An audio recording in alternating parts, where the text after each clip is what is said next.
Well, happy Monday to you. It's the August the 28th of 2023. My name is George Brauchler. This is The George Show right here on 710 KNUS. It is also a big 16th birthday for Jeffy. Jeff turned 16 today. That's big for Dad. That means that he is going to be a lawful and licensed, presumably, after his little test on Wednesday, driver. That changes my life by a bunch, as long as I can continue to convince him. I don't want to coerce him, convince him to continue to drive and to maybe even pick up his brother from time to time to and from different sports. It's like, I don't know how to describe the impact on my life, but it's magical. Anyway, son, happy birthday to you. I know you're probably just getting yourself ready to go to school today. I can sort of remember my 16th birthday. I remember just a ridiculous thing. At the time, folks, if you can put yourself back in the Wayback Machine, at the time, OP was a huge deal, at least out here in Colorado, and that was like Ocean Pacific. Yeah, because we do a lot of surfing. There's a lot of surfing. Yeah, but it was like the thing. Yes, I had the OP stuff. Yeah, absolutely. And I remember also at the time, if you'll recall, it was a year or so after the release of Van Halen's 1984, and there is that great video to the song Panama with David Lee Roth trucking down the highway on a Harley Davidson, but he's wearing these glasses that have the little dust cover things on the side. I'm probably not describing it well. Do you know what I'm talking about?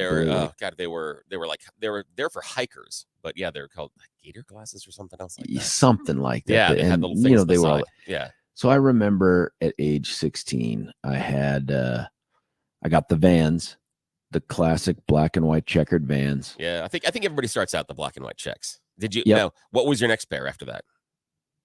Yeah, the next pair, by the way, wouldn't be for decades, and it was a gray and black checkered pair. I wore the hell out of the black and white checkered. I mean, I wore them until like my toes coming up through the top of the canvas. God, I did the black and whites, red and black, turquoise and black, gray and black, and I've got a checkered pair in my closet right now too. For anyone that has either seen me live or even here on this here Rumble or the YouTube or whatever, Fashion, not my thing. I can be drugged to it, but Yeah. it's not intuitive with me. I'm not a risk taker. Like right now, if you're not listening or if you're not watching on the YouTube or the Rumble, I have a wonderful, I still have that background. I'm actually in a hotel room. I could probably kill off that background. That has the couch, by the way. If you look at this, Billy, look at it. It looks like I'm eating the couch like a hot that's dog. fantastic. I'm wearing, you can barely see it, but I'm wearing a U.S. Space Force shirt in honor, of course, of our friends in the U.S. Space Force. I'm so jealous. So yeah, go back. OP, your glasses. Yeah, so I had the OP. So then there was an OP shirt. There was a painter's cap. There were those glasses. Those caps. I forgot about that. You're right. Oh my God, the painter's cap, which listen, my dome isn't built for those. It's an awkward look. And then these Vans. I'm going back, buddy, a bunch of years, decades here. Yeah. But I remember at one point I get done with the family stuff and I like hop on the old 10-speed because that's what you had back then. Yes, of course. And I take it down the road and I'm riding through the neighborhood. And I mean, I am the king of the universe at the time, right? Yes, you're 16, you've got all the cool stuff you need to have now. And I'm kind of just tooling around, doing stuff on the bike, taking some risks, but they don't feel like risks because, I'm 16 now. And I remember driving by, there were two really nice, but also very attractive girls that lived in the neighborhood down at the kind of corners. And as I'm tooling around doing my thing, hello, ladies. Completely wiped out, like no reason. Dry ground, no other cars. It's not like a squirrel ran out in front of me. I just lost control of myself and gravity and ended up biffing all over the road in my nice new Vans and the painter hat and the special glass. And I just remember popping right back up and doing that awkward, you spin around, like looking around, like who saw me, who may have to die later because I can't have witnesses, know? And I never saw anybody, but I just remember popping up and thinking, was this God's attempt to instill just a little humility? Like, I get it now. You're all that in a bag of chips, but not really. My God, that's great. So I just quickly tooled on to some other part of the neighborhood on a much slower, more conservative pace. But I mean, that was my ridiculous memory of that. So I don't know what Jeff's going to remember out of this. I do remember getting the driver's license. That's such a great memory. And those silly painter's hats. And the painter's hats. Almost nobody looked cool in those. That was something. No, but weird choice. Why? I don't know why they were the rage. I don't know either. No idea. The glasses with the little, I don't understand it. I just try to accept now when the kids say, hey, they want to wear something. I'm like, I get it. I don't understand it, but I get it. I get you need to do that, but it won't be something down the road. The biggest, most exciting piece of this, of course, is 2 days from now, kid gets his driver's license. Wow. And I'm just telling you, as you know, Billy, when you get another driver back in the house, because we have 4, but 2 of them aren't here. That's a problem. So when you're down a driver, it's a life-changing thing. So, it is. That's a big deal. The other bit of news before I ask you what you did this weekend, man, is I have a little business up here. I'm not in the studio with you. No, you're not. Because, I had a little business out of state again. And first off, a big thanks to Brian and Kelly for letting me take the nuclear football with me. And that is... So did you make bail? I'm just wondering. Well, so far, it's more of like a house arrest thing. Excellent. Okay, good. If I could get away from this background where it looks like I'm eating the hot dog, and I'll try to figure out how to. That's great. You know what it is? Maybe it's the microphone. The microphone gives that it looks like I'm eating a hot dog. It's actually just the microphone interfering. I am in a hotel room in a place called Bozeman, Montana. Yeah, heard of it. Driven fast through beautiful. There. Oh, it's gorgeous. Beautiful. So I ended up getting a chance to spend some time yesterday at a place called Yellowstone. Oh, wow. Not the set of the hit TV show, but the first ever national park. I'd never been there, and it's embarrassing now, having gone through there, that I grew up where I grew up and did not ever get there beforehand. I don't know what I was thinking, but holy smokes, man. It was a whole day driving around in there. It was incredible. Now, I'll tell you, it's one of those things that I believe that as kids, you're like, oh, God, it's one of those things that as a child, you don't appreciate it. Then as you're an adult, it takes on a different meaning. And I'm glad that you got that first blush of it as an adult. I think that's really special. Incredible. Yeah. Oh, it's wonderful. It also, you can't help but harken back to the many Darwin Awards like videos that are out there on the YouTube of people who drive along the road, see a buffalo and think they're so big and cuddly. Yes. I They're better fuzzy. get a picture standing there trying to pet one of them or something. Yes, exactly. I should hug it. Yeah. And there's a distinction someone pointed out to me. They're like, check out these kind of naturally free ranging bison, because folks, another spoiler alert, we call them the CU buffalo, but they're really the CU bison. Yeah, they are. Look at them compared to the ones that we see outside of the Yellowstone, where they're raised. You know what I mean? Like they're more commercial, and the size difference is redunculous. Yeah, I mean, the size of the ones inside Yellowstone, it's your car. Yeah, absolutely. They're just so big. And the thing that got me was the idea that they're so huge, and then I kept thinking about back in the day, not only the Native Americans but also the settlers would have to chase them down and kill them. Like, wow, okay, that's something. Well, going after or an run animal them off a that cliff. Large. Yes, exactly. You know what I mean? Like, something. Yeah, like let's go after that animal that is as large as a car, and you're like, no. How about we eat the small furry things? How about let's stick to the rabbits and the stuff. So brutally strong as you can imagine. Oh, yeah. Some favorite parts, some favorite takeaways are along this line of natural selection are that when you go by the geysers, and I got to see Old Faithful. Never had seen Old Faithful do its thing before. Oh, amazing. Impressive. And I got lucky because the place where we were, the angle, because you can do it kind of 360. They have a nice little boardwalk that goes around. There had been 2 buffalo that had just kind of camped right there, walked around, sat down, looked at people. I presume in their minds sizing up which one do we take out first. Yeah, exactly. Because they know that they're bulletproof. The feds would probably send you to a black site somewhere. Yep, exactly. Or Guantanamo if you shot one. But they have these signs, and I think they're designed. Well, I know they're designed for people, not just English-speaking Americans, because they have the warnings written in multiple languages. And they have a picture, and I'll send you the picture, Billy. I don't know how to describe it, but it's trying to keep kids from getting off of the boardwalk and walking on where the little steam comes out, and stuff That'll like that. Like people are like, that's so neat. It's steam, and it'll like burn your face off and stuff. Oh, yeah.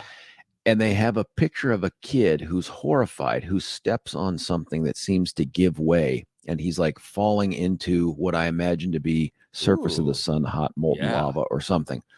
But they have, watching people, there were some of these geysers have different names, and they also have something called the prismatic something pool. And I'm losing the name because I'm stupid, but it's this pool that has all these multiple colors in it from the different, whether it's bacteria or the stuff that comes out of the ground and minerals and things that I can't define or describe, but all these colors. And it kind of blows up, and then there's a whole bunch of steam, and then there's this pool of water, and sometimes the water runs off down this thing, and you see kids stepping up, one kid in particular stepping off the boardwalk to reach his hand into the stuff sliding down to get it into his hand. And I remember thinking, a couple things going to happen here. One, he pulls back just bones. It's exactly. Which he didn't. It was very, very hot, and that way. But the other thing is, somebody I was with was like, hey man, how many people do you think try to like bottle this stuff? Like, this is from the source, man. I got to drink this later.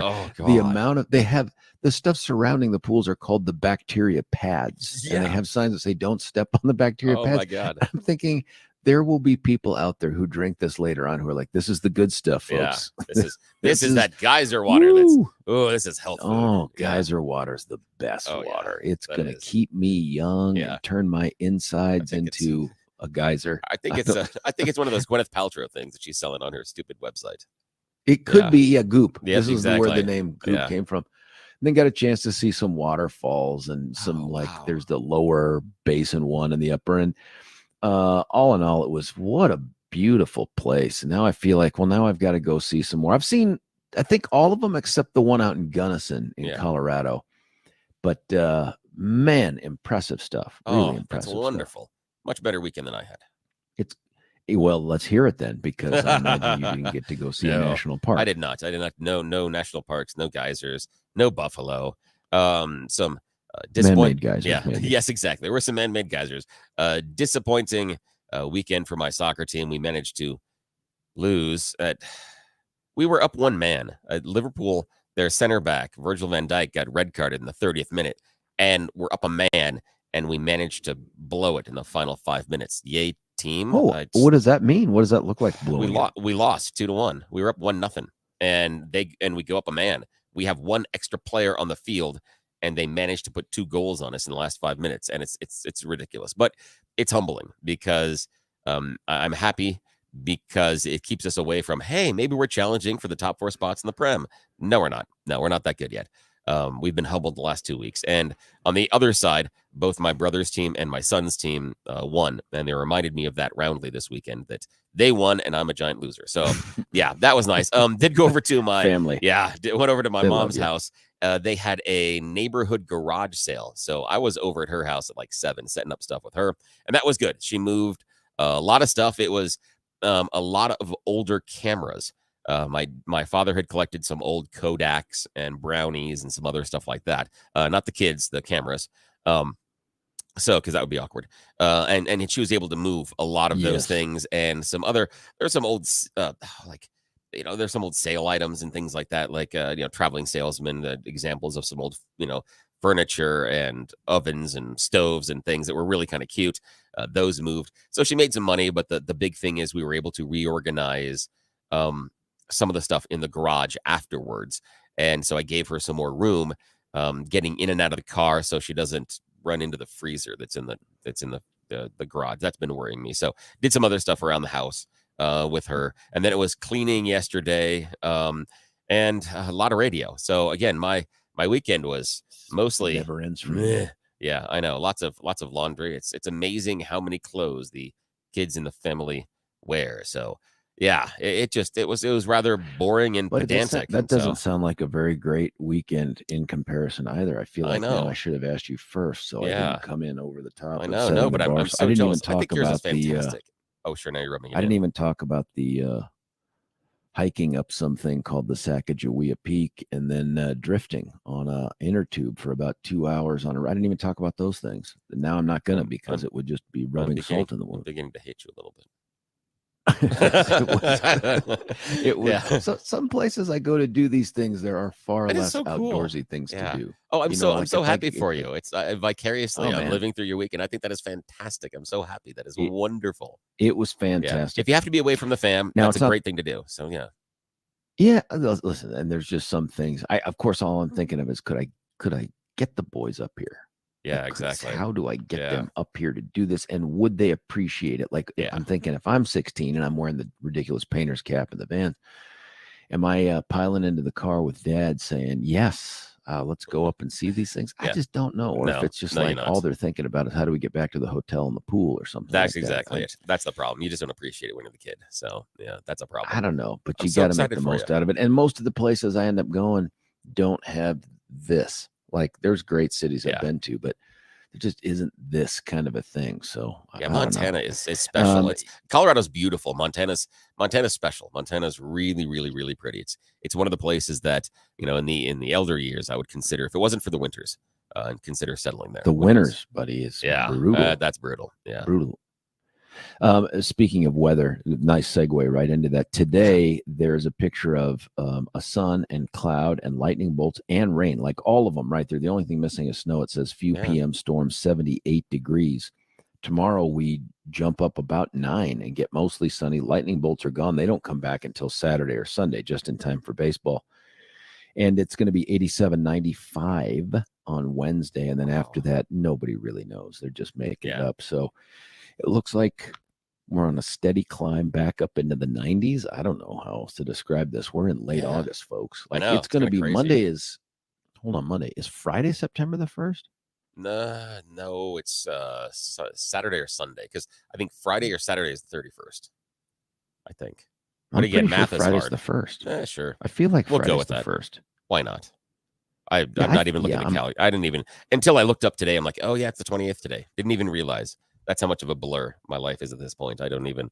I'm lucky that I remembered it was Monday. And then all of a sudden we're like tripping into Labor Day. I mean, what? That's silly. Yeah, I think you next and I Monday should probably know the answer to this. Do we get Labor Day off? You and I? This is radio. Who knows? That's going to be for people above us.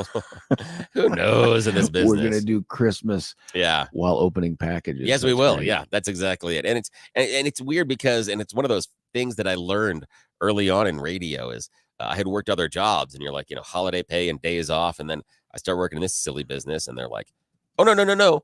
You don't get holiday pay because we are exempt. Like, wait, what? Yeah, because businesses that are expected to be up and operating on holidays do not have to give holiday pay, which seems remarkably stupid and somewhat punishing. So, yeah. So who knows? We may ask, we'll ask the powers that be what's going to happen on Labor Day. If not, you and I will be laboring. Yeah. And that's, I think, Monday. Right. It is. You're right. The 31st is Thursday. So Friday is the 1st. That's crazy. I should pay attention to the calendar a little bit more. That's fall time, right? Like, isn't September when we declare the fall or something like that? Yeah, I think so. And there's going to be CSU football games this weekend. CU. I mean, as soon as you said fall, the thing I'm thinking of is the summer is in the ground, man. It's over. It's funny. You're thinking CSU football and all this stuff for fall, and I'm thinking, damn, I'm gonna have to rake leaves again. That's the first thing that popped into my mind. Yeah. Big game, by the way, September 16th is going to be CSU. It's going to be tough for Dad to figure out what to do there. I may be running back and forth between sides of the stadium. But, that is a tough one. Yeah, you're right. You have divided loyalties now. That somebody texted and tell us about your skateboard, George. True. Yeah. At age 16, I had a skateboard. Well, okay, tell us about it. Yeah, tell us. It wasn't awesome, and I wasn't awesome at it. So it was a short wood one. We'd gotten it used, of course, because at the time we couldn't afford anything new except for apparently the Vans and the painter cap. But rode that thing for a while until I tried to emulate any of the number of things I saw much more skilled skateboarders do and hop up on an edge and just broke it right in half. It was just that was it. That was the end. And my dad was like, well, if you know how to fix it, great. Oh man. I'm like, no, I don't. That's it. Ouch. No. Bye. I was a skate rat. I had started out. That doesn't shock me. At all, no, not at all. Yeah, I was a skateboard rat. I'd started out. It was my uncle that had given my cousin and I this would be, God, we got to be 10, 11. I mean, before the nice skateboards came out, the real wide ones. This was back when you had the real thin ones in the 70s. And we had gotten some real thin ones that were fiberglass and not so much fun. And then when the larger ones came out, the ones that were more stylized, and this is when you had the Vision, and you had Powell Peralta, and those companies starting to do stuff. Tony Hawk was hitting the scene. So yeah, my first was a Powell Peralta. It's called a Bones Rip, and they've done that as well. It had the skeleton that was ripping through the bottom of the skateboard. Then I had a Mike McGill, a Tony Hawk, and a Steve Caballero were the series that I went through. And eventually my last one, and I wish I'd hung on to it, was a specific skateboard that was called a Psycho Stick. It was really kind of cool. The graphics on it were really neat, and the sides of it were really wavy and had a really interesting cut on it. And the tail was really nice and curved. And that was a fun learned I wish I would have hung on to that one. But yeah, I put thousands of miles on my skateboard. And had learned how to change out bearings and wheels. One of the things that I used to do is, at the time, I was going to Christ the King was the school I was at this time, and that's over on 8th and Elm, as people in the metro area know. And my younger brother, who's 9 years younger than I was having preschool and kindergarten at Augustana Lutheran Church, which people may not know where that is, but it is right next to the Orthodox Greek church that is there on Alameda. It is right behind that big gold dome. And so I would go from on half days, I would go from 8th and Elm and skateboard over to his school, pick him up, and then he and I would go down to Alameda, Colorado, where the movie theater was, and go see a movie. That was pretty much what we did on half days. And I was able to pick him up because... How far away is that on the skateboard? A couple miles. Yeah, but that wasn't unusual for me to go 5, 6, 7 miles at a time on the skateboard. That was easy. Ridiculous. No, that was easy. That was fun. And the crazy thing is, and my brother still talks about this, is, again, I have one skateboard, myself and my younger brother. How do we travel? What do? You don't just walk with the skateboard. He's on your back? No, what we figured out is that we had to balance it out. So he would sit down on the skateboard about 2/3 of the way to where a skateboard is this? No, it's just a regular skateboard. So what would happen is his legs would stick out over the front. Okay. We had to, again, he and I had gone we had done this quite a bit, and so we really kind of figured it out. So he would sit down, his rear end would be right near, you saw, the grip tape would be on the front and the back, and then you had the logo in the middle. His butt would be just about with the end of that logo, and he would have his feet sticking out on the side, and he would hold on to the sides, but he'd keep his hands away from where the wheels are, obviously. And then I would balance myself on the tail of the skateboard, and then I would skate us down wherever we were going. And we had a system where we could get up and down curbs, we could navigate streets, and we went everywhere together that way. That's how I took him. Dude must have places. Like abs of steel or something. No, it just I know it was a nice balance, because he provided just enough weight there up front that he could counterbalance myself in the back. The difficult thing was I could turn my left foot completely 90 degrees, so it was running sideways on the board, and then when I wasn't pushing with my right foot, I had to bring my right foot up, and it just barely balanced on the back end of the tail. However, that did allow me to create just enough force when we came up near curbs and things that I could pop the front of it up just enough that we could create motion to get up and over the top of the curb and pop over the top of it. So yeah, we went lots and lots of places out there. Doing that together. That's how I transported him around before I could drive. Yeah, buddy, that is impressive. That is a very Colorado thing to do too. Oh yeah, it is. That's awesome. Listen, a couple texters have gotten in here, and if you're new to the show, welcome, of course. The population of listeners continues to expand despite Billy's and my great efforts to do the opposite. I keep getting surprised on this. Can't seem to turn off the spigot, and I don't know what we have to do at some point here to get people to just stop listening, but we haven't figured it out. But some people here that have just texted in, and you can do it off of the 710 KNUS app. You can also email us, but check us out on the Rumble and the YouTube. I just have to get more sophisticated in how I'm able to access and respond to that. That's my own limitation. I'll figure that out. Someone reminding us, Billy, that Don Day's 6 a.m. weathercast is really from Friday. That's why we're here. Wow. Okay, I'm going to have to go check on that. That means I'm going to have to start. Our good buddy Joan is announcing that her husband, Paul, retires this week on the 31st of August. So congratulations. I don't know what's going on there, but I asked her what's next. Like, that's jealous. A huge deal, but are you ready to see him every single day inside the house? I mean, that's the biggest question. Yeah. How long is it until you have him? Will you just get a hobby and leave for a little while? Don't care what it is.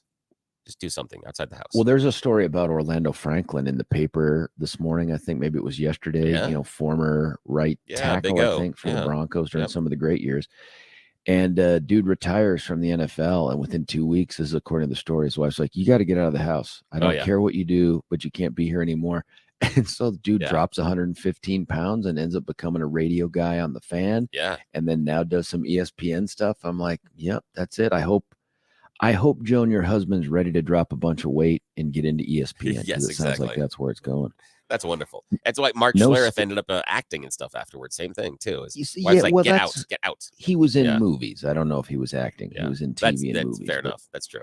Also, heads up from our buddy Alexa that Stefan is not in today. As you pointed out, normally we're the last to know. We actually know. It's Big Pete. Big Pete this afternoon. It's very nice. We'll be filling in, and that's fantastic news. Listen, we've got more that I can read, but honestly, I'm looking at the clock here, and we're nowhere near the record. I'm not sure I want to bust it on a Monday. Yeah, maybe but there's a lot to talk about. You can't really get started with it, though, until we hear the Thorpe Report with Billy's local and legit news, and then the less local but far more legitimate news takes the form of the Thorpe Report right after that.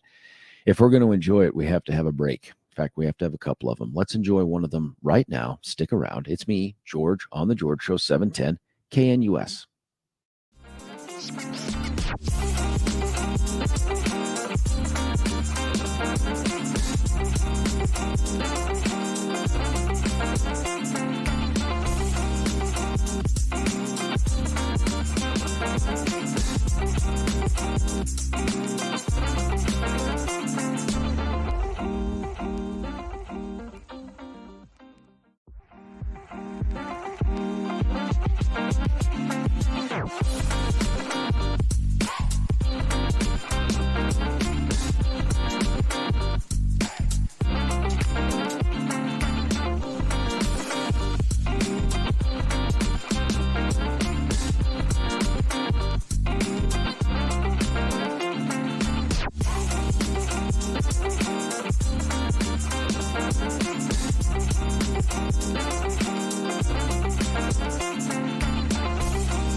Heyo, George Brauchler back with you here, 710 KNUS. It's that time to get caught up on all the smarty smart local news of the day, and maybe even over the weekend since it's the Monday edition. It's the Thorpe Report with our buddy William.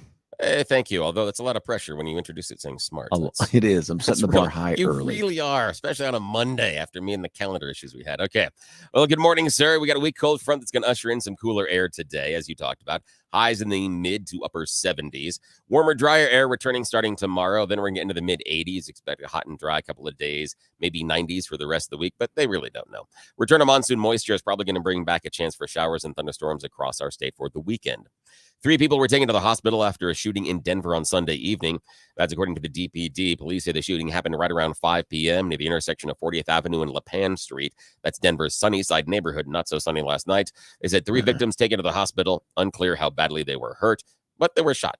So, can't be good. Bad. Yeah. Doesn't sound good. Yeah. Police say they're working on developing suspect information and no arrests have been made at this time. DPD also is investigating a shooting that killed a man in downtown Denver on Sunday morning. This was near 22nd Street and Lawrence. According to the police department, man was pronounced dead at the scene. Police first tweeted about it around 3 o'clock in the morning. Shooting is currently under investigation. Again, working to develop suspect information. No arrests this time. Kind of a theme here. One person died in a crash yesterday morning near East State Highway 86 and Warriors Mark Drive. Didn't even know that was a thing. That's just east of Franktown. That's according to the Colorado State Patrol. Yeah, a spokesperson said 2 vehicles involved in the crash, each one with a driver and a passenger. It's an Infiniti sedan and a Dodge truck pulling a trailer with an ATV. Driver of the sedan is deceased. The other 3 people taken to the hospital with serious injuries. That's all we know at this point. That's on the road to Elbert County. Does it say what time of day? Nope, didn't get that far on the story. Yeah, I stopped before then, so don't know.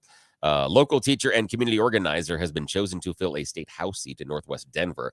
At the age of 26, he's going to become the youngest member of the Colorado legislature and the first member of Generation Z to serve as a state lawmaker. Tim Hernandez, former teacher at Denver North High School, will get to represent the neighborhood that he grew up in. The Democrat Party Vacancy Committee elected him to serve out the remaining term of Serena Gonzalez Gutierrez, who was recently elected to the Denver City Council. Elsewhere, the Denver police sergeant who was hit by the fire truck during the Nuggets victory parade, he's recovering, and he needed his leg amputated. So there was a little bit of a fundraiser and stuff this weekend. So kind of cool. Over the weekend, instructors from across the county and overseas and everywhere else flew in to Dodge and did a kind of a thing and did a fundraiser for him. So they're helping him because he's got a lot of things that he's got to have to deal with and some medical bills and other stuff. God, so that is super, super cool. Yeah. And something that is not as super cool. Protesters interrupted a Pride Fest in Douglas County on Saturday. Organizers of the event said dozens of men showed up wearing matching T-shirts and tried to block a drag show. Photographer Garrett Sprodlin attended the Pride Fest to capture a few of the photographs. What's supposed to be, he said, fun and family-friendly atmosphere. He said just before the drag show started, dozens of protesters stood up and revealed matching T-shirts that said "Stand to Protect Children." The co-chair of the Pride Fest said he found out about the group ahead of the drag show and decided to call them on it. Witnesses say the protesters stood for about 40 minutes. A security team eventually was able to negotiate with the group to not stand in the way of those that were there for the show.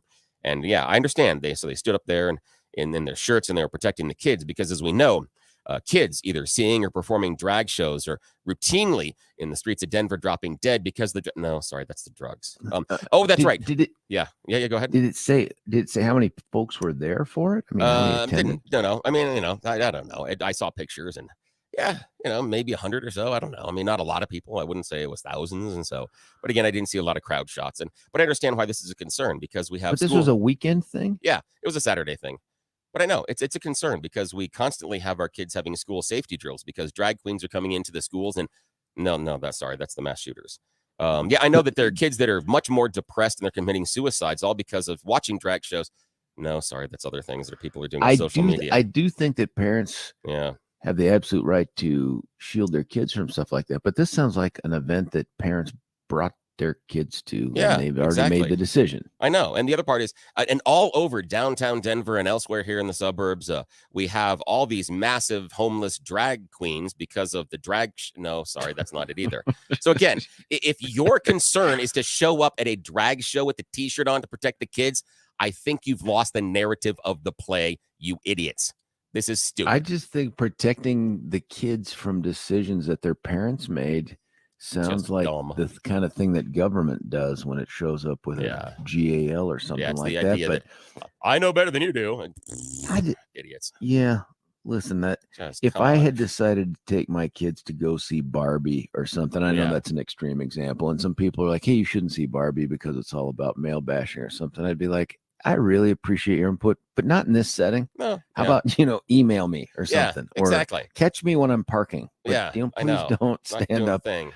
Even if you disagree, I get it. But turns out we're in America. Yeah. And I can do a whole bunch of different things that people disagree with. That's an interesting choice. I'd be interested if we could ever get any of those folks on, Billy. We should, because I'd love to hear the thought process behind it. I would too, because what exactly are you protecting them from? I'm super, super curious about that. As if we haven't had, I don't know, entire movies that have had people in drag. I mean, are they even familiar with the Medina movies? Seriously. I mean, come on. I don't know. Birdcage, we can't have the kids see the Birdcage because all of a sudden they're going to. That's another great example. I just wonder what would happen if there was a group of people out there who were like, listen, the Catholic Church is misogynistic. It doesn't have any female leadership. It preaches all this stuff that turns in. And therefore, I take my kids to go see something out in a park somewhere that has a Catholic message, and then a bunch of people stand up and stood in between them like, listen, you shouldn't be subjecting your kids to this. I'd be super pissed off. I'd be like, who the F are you, buddy, to be trying to intervene between me and my kids and what I wanted them to see? I mean, that's crazy. Yeah, I immediately thought a couple of years ago where, and some people in KNUS, we weren't sponsoring it, but they were involved in a Back the Blue rally, and a bunch of lefties showed up with megaphones and things and shouted them down and disrupted the event. No. Not okay.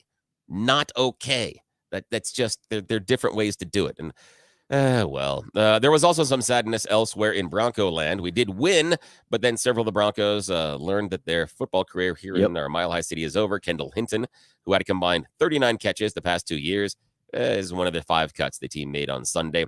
They also waived J.J. Koski, Nick Williams, defensive back Delonte Hood, and veteran offensive tackle Isaiah Prince. But the Broncos roster is now at 85. They've got another mandatory cut to go to 53 that has to go by 2 p.m. tomorrow. So that's a lot of people. I've done the math in my head. It seems like a lot. Yeah, that's a lot. So we'll have to see. But again, they looked good Saturday. I watched some of it and then fell asleep on the couch.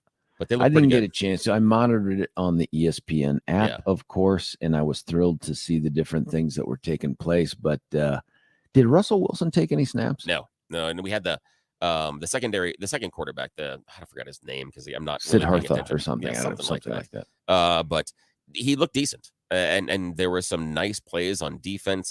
Again, there's some hope, but it's preseason. I don't put a lot of I don't know. I don't think preseason necessarily gives you a really good idea of how the team is going to perform in the regular season as a whole. I think you can look at standouts, and I think you can see individual performances, but as a whole, we have no idea. No clue at all. All right, that's all I've got. Yeah, there's some other national stuff going on that hopefully we'll get to as we talk about stuff in the show. But listen, I'm anxious to see how all this sports stuff plays out, largely because after the thrill of the Nuggets winning the NBA championship, this whole Rockies thing is just such a downer. You saw they broke a record, right? What's the record now? Sixth game in a row in which they were ahead in the 6th inning or beyond and lost. Yay, team. We suck. Between that and the Yankees continuing to implode, I'm like, what? This is my favorite sport, was baseball. What happened? Now I just pray that Sean Payton and Russell Wilson can bring us something to get us through these next few months as it gets colder and worse. I don't know. Listen, we got to cut away for a break. We're going to come back with the fun stuff. Maybe those stories will be in it. I don't know. We'll find out. You and I get to find out at the exact same moment. I've already asked Billy to tell me about one of them, and he got super upset because he was like, you don't get to know. You don't get to know. You choose the news. I'm like, yeah, you're right. You're right. There are rules, and I want to abide by them. So stick around. You get to experience them just at the same moment I do. It's George Brauchler on The George Show. You're listening to 710 KNUS. Imagine the lifelong impact of a journey to the Holy Land, surrounded by like-minded travelers. Picture yourself stepping foot in iconic locations right out of history. With nationally syndicated radio hosts Dennis Prager and Mike Gallagher, you'll gain firsthand understanding of the spiritual and political importance of this vital region. Hi, it's Mike Gallagher here. I hope you'll join Dennis Prager and me on an amazing journey through Israel in October 2023. Discover Israel's vibrant culture and why this nation is such a strategic partner for the United States.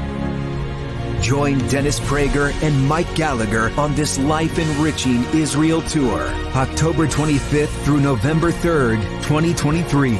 For more information, call 855-565-5519 or visit standwithisraeltour.com.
Well, from one-hit wonder to another, that's me, by the way. It's George Brauchler back with you here at the George Show, 710 KNUS. It is that time, the most exciting part of the show. We need to give as much time as possible to it. It's called You Choose the News. William. Thank you, sir. Yes, it is time for everybody's favorite fake radio news game show, You Choose the News. We have scoured the interwebs this entire weekend, at least as far as you know, to find silly stories and then giving them really ridiculous headlines to play this fake radio news game. Why? Because for some reason, they pay us too. And yeah, it's very confusing to us as well, but we're going to keep doing it as long as they don't find out. All righty, sir. Here are your headlines today. Choose wisely. Headline number 1, 1, 2, it's good enough for you. Headline number 2, speak it into action. Headline number 3, just a little squeeze. And headline number 4, fined for doing it too well. All righty, once again, your choices are 1, 2 is good enough for you. speak it into action, just a little squeeze, and fined for doing it too well. Your choice. The last two could be related, but I'm going to begin with just a little squeeze. Thank you for doing this. All righty. There's a question that is in front of courts right now. It's a case that is going to be heard by the U.S. Court of Appeals for the 8th Circuit. Ooh, sounds serious. But it was brought by Wilbert Glover, against the Minnesota Corrections Officer of Richard Paul. Why? Well, it had to do with something that happened when Glover was detained in the corrections department there in Minnesota. During a strip search, Mr. Paul decided to get a little close and say, "How's your father?" He gave little Jim and the twins a squeeze. What? Oh, I'm sorry. Yes, exactly. And so the question in front of the court is genital squeezing at jail related to legitimate penological purposes or not? And is it possibly protected by qualified immunity? Yes. Huh? The first court case found that it was okay for Officer Paul to reach down, grab the family crest and go, "Merp, merp." For whatever reason. What were they looking for? Did they say? The thing is that's the question. Is Wilbert's like, couldn't hide anything there, nothing I'm doing there. I don't know why. We had to play with the family jewels. But now they're going in front of the U.S. Court of Appeals because the first court said, well, obviously that was part of what an officer is allowed to do to you when you were in jail and being strip searched. They obviously can touch you in the naughty bits. And so Mr. Wilbert disagrees. But now Mr. Paul is claiming qualified immunity protects him from grabbing the genitals of any prisoner. That's going to be a lot of fun. That's and it's a legit court case. Yeah, that's interesting. I use legit in quotes. Okay, next choice. 1, 2 is good enough for you. Speak it into action or fine for doing it too well. Well, I think it's the follow-on to the last story. Fine for doing it too well. Fine for doing it too well. Strangely enough, this does kind of dovetail, but we're going to Montenegro for this one. And we're meeting a young woman who has been fined by the court. The odd thing is she was the victim of sexual assault. She's 24 years old, walking home with a friend after a night out. Gentleman came up and tried to speak to them. They said, go away. And he kind of advanced and said some naughty things to them. Then they split up, and the dude continued to follow the 24-year-old, eventually grabbing her and fondling her. That is when she used her kickboxing training and punched him in the mush, right there in the face. Pow! And then she was brought to court because she hurt him, and the court fined her and said, you're allowed to fight back. You just can't do it too well. So you can, so the idea is you can have self-defense, but you can't self-defend yourself greatly. Otherwise, they're going to fine you in Moldova. Yes, ladies. You can only fight back, but not too much. Not until you hurt us. That amount of force necessary to be unsuccessful. I know, but evidently that's not in Moldova. Okay, final choice. 1, 2, good enough for you. We're speaking into action. Speak it into action. Speak it into action. Here, we're going to do it quickly. Alaskan authorities are searching for 2 Tennessee tourists who are missing after they went hiking in the Alaska wilderness. They had gone into Denali National Park and have not been seen since. However, they promised on social media before hiking, we promise we are not going to get lost. Well, not so much. Yes, they got lost. Nobody has seen them. They're still searching for them right now. We hope they are found. But again, I don't know. When you brag, you're not going to get lost. Maybe you shouldn't do that. Alrighty, sir. That's it. We can't do the sponsor today, so we're not getting paid. I know I'm disappointed. You got 15 seconds. 15 seconds. There's really not a lot now you can 10, do in 15 you're seconds it. or do it well within 15 seconds. Listen, stick around. We're going to start talking about some of the national stories of the day. George Brauchler, 710 KNUS.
George Brauchler back with you here, 710 KNUS. Listen, a lot of big news going on locally, but also huge news going on nationally. There's so many things to talk about. I'm not sure where to go with which topic. I told Billy that off air because there's so many big things to bite off of, not the least of which is I got pummeled with texts and emails from listeners and friends about the latest development in COVID. I know that's going to sound crazy because you think, didn't we put a stake in the heart of that bad boy? Well, it looks like President Biden is set to ask Congress for more money to fund yet another vaccine, this time one that really works. He says it really, really works, and they're going to recommend that everybody get it no matter whether they've gotten it before or not. I want to see how that plays out. I don't know if this is routine. I don't know if this is laying the groundwork for something horrible like what we went through a few years ago. I just remember telling the person who first sent this to me, I'm like, I see where this is going. The minute it becomes the favored approach to whatever we think is coming, it's going to end up becoming an order that I will dutifully follow because I'm just not punching out of a career over a vaccine. I'm just not going to do that. But having said that is something to keep your eye on, what Biden does with this new congressional funding for these new COVID shots. Man, I wish I had gotten into pharmaceuticals as a kid. It feels like if you want to be a cajillionaire, that's the way to do it, is to get into the drug making and drug selling business, both legal and illegal, by the way. That seems like it's a big deal. There's another thing going on in the news. Mass shooting of sorts that ended up in Jacksonville, Florida. I'm happy to talk about that one, but I will tell you the one that kind of caught my ear, and that was listening to one of our presidential candidates. In fact, the one that the Drudge Report, at least their unofficial kind of informal poll, the people thought that he was the winner, and that was Vivek. I'm not going to ever get it right. Vivek Ramaswamy. I think the wheels are coming off the bus, folks. This guy's flash in the pan, I think it's starting to simmer. And I say that because I listened to an interview on Meet the Press, and there was some stuff that came. He did the big circuit this weekend, by the way. And here's what media does, especially if you're a conservative. They will find the things you've said before, and they will beat you to death with them. Fairly or unfairly, you know that's coming. And so that's what Vivek had to weather. The question for me is, does it matter to anyone anymore? I mean, are we just in a in a post-truth environment where it doesn't matter what you've said before, it doesn't matter what you've done before, as long as people like you, you'll be forgiven for everything. So on Meet the Press, there were a couple things that came out. There were some comments that Ramaswamy had met before earlier in his life, not that long ago. This guy happened to write it in a book. In his book, Vivek, if that's how you say his name, refers to Donald Trump after the 2020 election by saying no one likes a sore loser. That's one of the worst victim complexes of all. And he asked him if he's referring to Donald Trump, and he said, well, I'm really referring to both Stacey Abrams and to Donald Trump. And then here's the part you got to know, and I try to tell myself this all the time because I do this as a prosecutor. You don't get all the information in the first question. They give you just enough for you to respond and try to catch you in some sort of a massaged, tortured version of what you'd previously said.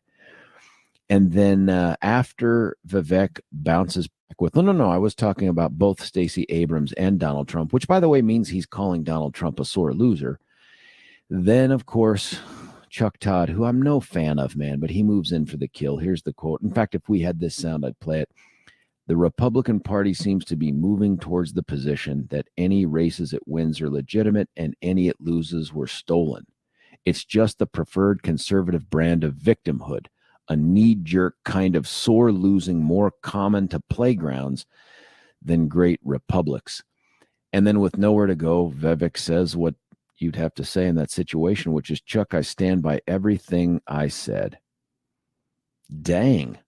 This is a guy who he published that book, within the last 15 minutes. And now he's being confronted with these comments that I don't think anyone's questioned him about. This is all going to show up again in future debates. But the one that gets me is that this guy's on the stage, if you'll recall, for the Fox News debate. There's 8 total. He's one of them, no DJT.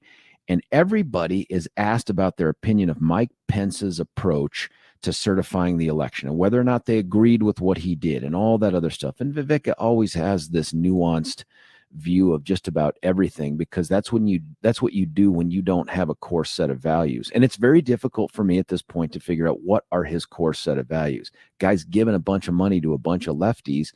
Guy took money from Soros to fund his legal education. What are those values? This is all by way of saying, is this guy a serious candidate? And if you are a Vivek fan, I want to know. 303-696-1971. What is it that you like about this guy? Here's the clip that I had Billy pull, and this one is worthy of consideration and discussion too. When asked about the Mike Pence decision to certify the election back on the stage, he gave his kind of nuanced answer. Well, then Chuck Todd, who has him one-on-one on Meet the Press, goes right after him. Billy, do we have that full question and answer? Questions you didn't get a chance to answer at the debate. Most of the candidates on stage Wednesday night said Mike Pence did the right thing on January 6th. Do you agree? I would have done it very differently. I think that there was a historic opportunity that he missed to reunite this country in that window. What I would have said is this is a moment for a true national consensus where there's 2 elements of what's required for a functioning democracy in America. One is secure elections, and the second is a peaceful transfer of power. When those things come into conflict, that's an opportunity for heroism. Here's what I would have said. We need single-day voting on Election Day. We need paper ballots, and we need government-issued ID matching the voter file. And if we achieve that, then we have achieved victory, and we should not have any further complaint about election integrity. So what would I would have you have driven done it through the Senate. So what would you have done with Mike Pence? You would have not certified the election? So in my capacity as president of the Senate, I would have led through that level of reform. Then on that condition, certified the election results, served it up to the president, President Trump, then to sign that into law. And on January 7th, declared the re-election campaign pursuant to a free and fair election. I think that was a missed opportunity, but that's the kind of spirit we're going to need to unite this country rather than sweeping those concerns under the rug. Listen, that's the kind of spirit we're going to need, one that's, I guess, untethered at all to the actual performance of constitutional obligations and also the functioning of Congress. We'll talk about these things in more detail, but and Billy, get that, if you can get that sound, that Billy Blaze. Now, every time I hear this cat come up with an answer, all I can think of is Billy Blaze from Night Shift. He is an idea guy.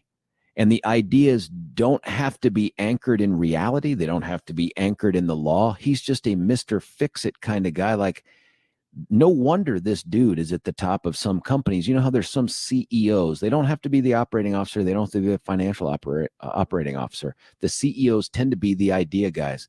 Like, hey, everybody, plan to end garbage, edible paper. Billy, do you have the sound of the tuna fish thing? Tuna fish.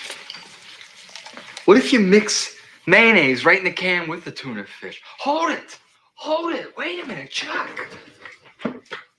Take live tuna fish and feed them mayonnaise. Oh, this is good. Call Starkist.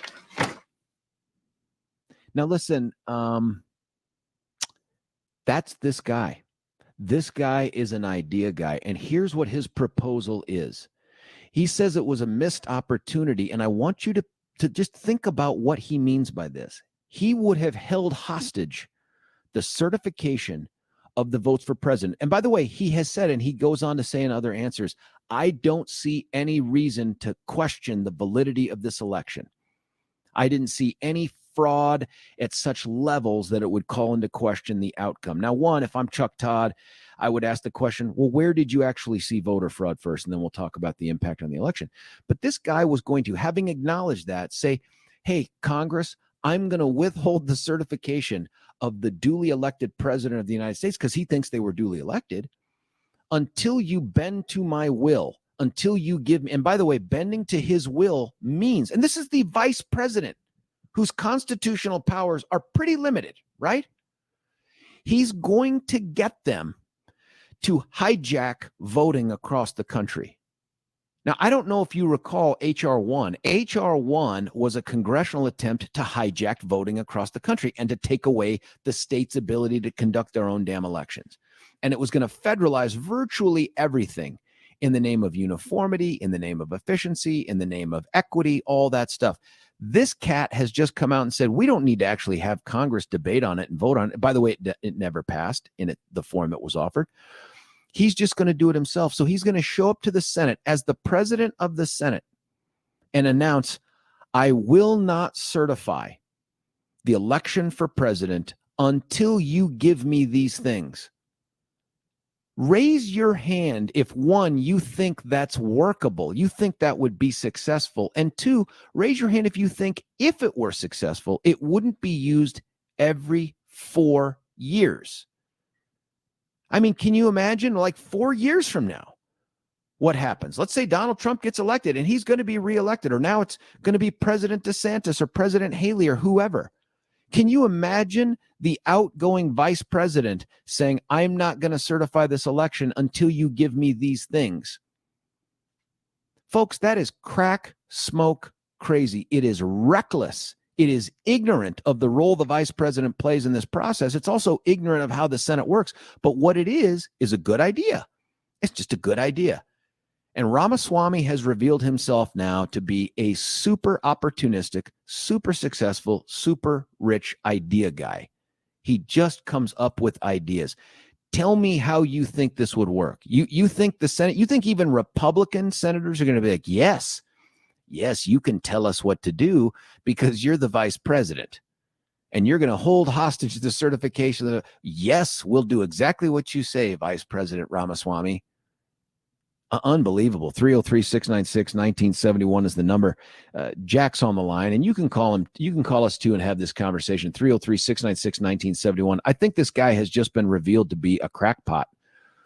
This is absolutely bonkers. I've never heard of anything like it. It doesn't even seem to pass the sniff test in terms of common sense. So for folks that were out there thinking, I think this guy might be the guy to replace DJT if DJT can't make it, no chance. This guy is a loose cannon. Jack, what do you think? Yeah, that's a very, very, very complicated and tough subject about the role of the vice president certifying an election, and it can be abused tremendously. And obviously, it's not complicated. It could gum up the work. It's not complicated. Well, but by rights, he's not supposed to certify it unless it complies with the federal election law. And I know you don't want to go there, so let me get on Swami. That's not a question of me not going there. It's not a question of me not going there. Ramaswamy agreed Biden was duly elected. That's what I have a much to. narrower point about him. What we need is we don't need a master of the obvious. Now, he throws out there a lot of stuff that conservatives believe in wholeheartedly, and a lot of it is probably very correct. But what he's not doing is he's silent. What we need right now is we need a president that is going to push against the deep state and going to roll back the communist takeover of the Democrat Party, and that's Donald Trump. And he's silent on that. And that's the most important issue. Being the master of the obvious and saying the stuff he says is attractive, but it's not enough. That's all I have to say. What do you think he says that is appealing to conservatives? Well, he points out the going back to the Constitution. He points to a lot of things that conservatives believe in. But what I'm saying is that's not enough. We're at the point and stage in this country we have to roll back the communist influence in the Democrat Party, and we have to kill the deep state. And Donald Trump is the only one to say that. Now you've made me repeat myself. No, but Jack, it's you repeating yourself, but in the context of trying to give us the details of how he's going to do it. First question for you about that is, and it's not Vivek related, but it's related to what you said, and that is, why didn't he get rid of the deep state in the 4 years he had? I think he tried to, and I think he surrounded himself with a lot of people that wouldn't work with him. I think Trump is not going to make that mistake again. He's never going to have a Mike Pence and a backstabber in his cabinet again. And the massive amount of people that you have to interview and vet, build a cabinet, that's mind-boggling. It's nobody's going to be able to do that. But I think Trump will, because he's a very smart man. How did Mike Pence stab Donald Trump in the back? Because he wouldn't participate in pausing for just a little bit of time to go ahead and examine some of the abuses in the election process, which only Mike Pence could do. And he refused to do that. He was taking advice from, of all people, Dan Quayle, God bless America. That's who he's taking advice from. And these are not metal giants. No, but it sounds like what Mike Pence did, though, was live up to not only the historic performance of the vice president's duty, but the constitutional one. The vice president doesn't exist there to delay the certification of the presidency in the absence of some other compelling thing we've never seen in the history of the country. And so far, that hasn't been brought to bear. I don't know how that's stabbing the president in the back. I could talk to you for a year on this topic, but we don't have the time on the radio. I'd take 30 seconds on just how him fulfilling his constitutional duties was stabbing him in the back. You might disagree with him, but okay, he's only supposed to certify an election if certain parameters have been complied with, and he didn't do that. And all Donald Trump was doing is asking him. No, that's not true. He's only supposed to certify the vote. It's not true, because every state certifies their own votes, and he's supposed to make sure that the states certified their votes, and he did. There's no super investigatory authority for the vice president to say, I know what Nevada and Arizona said about their votes, but I'm skeptical. I'm going to pause this process and do a deeper dive on that. There's no historic precedent, no constitutional authority for it. But even if you disagree there's with a legal his decision, precedent. it's not There's stabbing him precedent. in the back. There's a legal precedent. It's called the chain of custody of the ballots. If they're not maintained, then they're not legitimate ballots. I mean, that's the law. The vice president doesn't determine whether the ballots are valid. No vice president in the history of the country has determined that ballots were valid, and that's not his job. Okay, that's the job of the secretaries of state. There were complaints available stating that the chain of custody on the ballots was not maintained.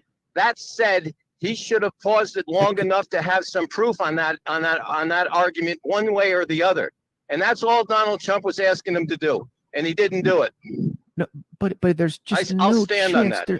There's no chance that anybody in that role should ever think that, hey, because there are quote unquote complaints, that he should then hijack the process. The dates are the only dates that appear in the Constitution, that Congress will do this by January the 20th. I mean, there's a reason they picked that date. They didn't build in any, hey, let's try to figure out, let's delay. How long could he have delayed it for, Jack? A month? A year? Could Trump still be the president of the United States in your mind while we try to get to the bottom of these quote unquote complaints? Is that the America you see us in? The failure, but even a day or two, is a violation of his What do you role. think would have happened in a day or two, Jack? Let's say he takes this historic step. What happens in a day or two? There were legitimate concerns about the I get chain it, buddy. of custody Concerns on that these got ballots. adjudicated. But I'm asking you, when does it end? When does President Trump stop being president? I understand what a can of worms it can be for the other side as well. I have to believe me. You're not talking to a stupid person. I understand. I know that. I'm not suggesting that. I'm just asking, in your mind, how does it play out? Well, I really, really, truthfully think there were enough concerns that there should have been a pause long enough to at least have some intelligent people look at those concerns. How long does that take? How much time? And who's president of the United States, by the way, while this is happening?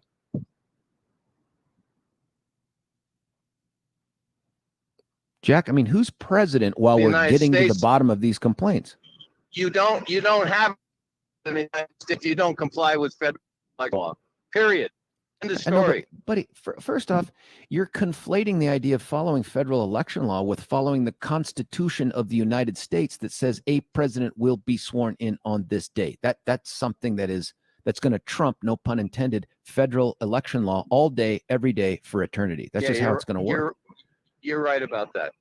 Yeah, but so the question is, while we're doing this pause, while we're doing this deeper dive into these quote unquote complaints, who's president of the United States? George, I'm asking you, buddy, who's president of the United States? Who's president of the United States? Donald Trump was still president of the United States. So on January the 21st, let's say we haven't gotten to the bottom of Mike Pence's pause to do this deep dive. Who's president of the United States on January the 21st, 2021?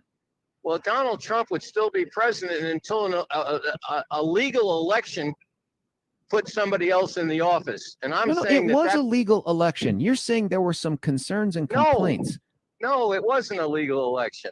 And it's not an election unless it's legal. And the states only have a certain amount of latitude with respect to the individual states having their election law. You got to take a look at the Constitution, man. The Constitution doesn't have an unending term in office. The term ends on a specific day. And after the amendment to the Constitution that limits presidential terms, it is crystal freaking clear that you get 2 4-year terms tops, and they end on January the 20th of that second 4-year period. There is no Mike Pence, a single human being, can stand up, stop the system, and keep Donald Trump in place to be president. Am I talking to George or am I talking to Billy? No, it's me, man. I'm right here. Okay. So then all of the federal election laws that were voted in by the Congress are ineffective. They don't count. They mean it's not a question of ineffective. It's a question of there's statutes that mean nothing. No, those statutes all mean something. They were all complied with, but more than that, they cannot supersede the Constitution. And Jack, to play out what you're suggesting should have happened. To play it out, hold on, buddy. What you're suggesting is Mike Pence, on the front end. Mike Pence, a single individual, could have delayed all by himself the certification of 50 states worth of election for president and kept Donald Trump in power until some date that who decided when that date ends? Mike Pence? Could Mike Pence show up on a Wednesday after January the 21st and decide, you know what, I've seen enough. I'm going to certiFY it. Sorry, Don, I understand everything you're saying, and I know how problematic it can be, but I think it's equally problematic to ignore. It's not problematic. It's unlawful. It's unconstitutional. Okay, the constitutional arguments come up afterwards. They don't come up on the front end. They have to bounce off the I truly believe in the Supreme Court. I mean, I absolutely, the only reason why we have courts is to maintain civility in this country. And that's where it happens. It happens in the courts. The whole purpose of them. They're not always right, but we have to rely on them.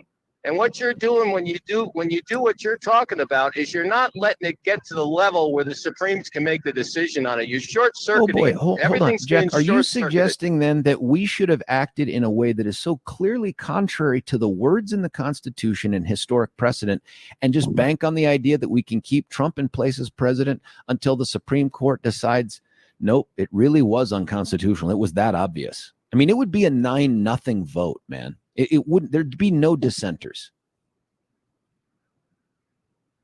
This is a really interesting topic, but I do think that Pence should have paused long enough to have some of this stuff aired and looked at. And the only arbiter that counts is the Supreme Court. The Supreme Court, not the local courts. The Supreme Court makes these decisions. Just had no power to do it, man. I get it. I understand. There's just no power to do it. And if Donald Trump had stayed in office 1 minute past that January 20th date, buddy, you can just crumple up the Constitution and throw it in the trash. It would be meaningless at that point because the words are crystal freaking clear. There is no room for negotiation or debate on that. That's how a people governs itself. Strike down the federal election laws on a constitutional argument and take them off the books. Take them off the books, George. You don't have to strike them down because they were all upheld. What you cannot do, though, is buddy, and Jack, thanks for the phone call for getting us started. 303-696-1971 is the number. This was a discussion originally about Vivek, but it's this same thing. It's this idea that we have good ideas. And the good ideas don't have to be tethered to history. They don't have to be tethered to the Constitution or any other authority. We're just going to declare that Mike Pence is a backstabber to Donald Trump because he actually did what the Constitution compelled him to do. The vice president isn't some super election investigator or gatekeeper for things that he thinks are funny. That's not the role that he has ever played, and it's not the role we want him to play because that Mike Pence gets replaced by a Kamala Harris. And then Kamala Harris gets to make the same crazy ass thoughts come to reality, which are, I'm just a single individual. I'm just going to stop the certification of the election. I'm going to hold in place President Biden until I'm satisfied that we get to the bottom of this or until the Supreme Court decides that I've actually acted unconstitutionally, which is predictable. That cannot be the government that we want to have for ourselves. That is the end of the republic, people. You should just set fire to the Constitution, because the words then become like suggestions or guidelines. If you can, try to swear in the new guy by January 20th. But if you have good reasons not to, by God, then just forget these words and do what you think is best. 303-696-1971. I'm happy to talk about that, by the way, but I really wanted to talk about Vivek. This guy is dangerous in that he is an idea guy untethered to reality. And I guess maybe the following question is, does it matter? I mean, I've heard a couple callers now and texters say, I love that he thinks outside the box. And it's like saying, okay, you know what I'm going to do? First day in office, I'm going to grant everybody the power to fly. Boom, that just happened. No traffic jams, no more. We don't have to have cars. I've just solved the whole green energy thing. We can just use the power of the yellow sun like Kal-El did, Superman, and I'm going to grant everybody the ability to fly. Boom, done. That's sort of where we're at with Vivek. This is a guy who just says things. You know what I'd do as vice president? Hold hostage the constitutional process until these people gave me the law I demanded. Why does he have to be a Republican, man? Why can't all the dumb people be in the other party? I mean, this is just nonsense. But what do you think? 303-696-1971. It's George Brauchler on The George Show, 710 KNUS. Why should you buy your next vehicle at Castle Rock Chrysler, Dodge, Jeep, and Ram? We make car shopping easy. We have a huge inventory of new and pre-owned vehicles. We can even custom order. We make it easy. Easy financing, friendly staff. And when it comes to quality service, our expert technicians keep your vehicle in top shape. Visit us today off of Highway 25 and Plum Creek, or shop online at castlerockcdjr.com. Castle Rock Chrysler, Dodge, Jeep, and Ram. Car shopping made easy.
George Brauchler back with you here, 710 KNUS. Texts coming in right here. The lack of understanding of our Constitution as the supreme law of the land is mind-boggling and disheartening. I agree with you, especially for a conservative political ideology that anchors itself to the Constitution.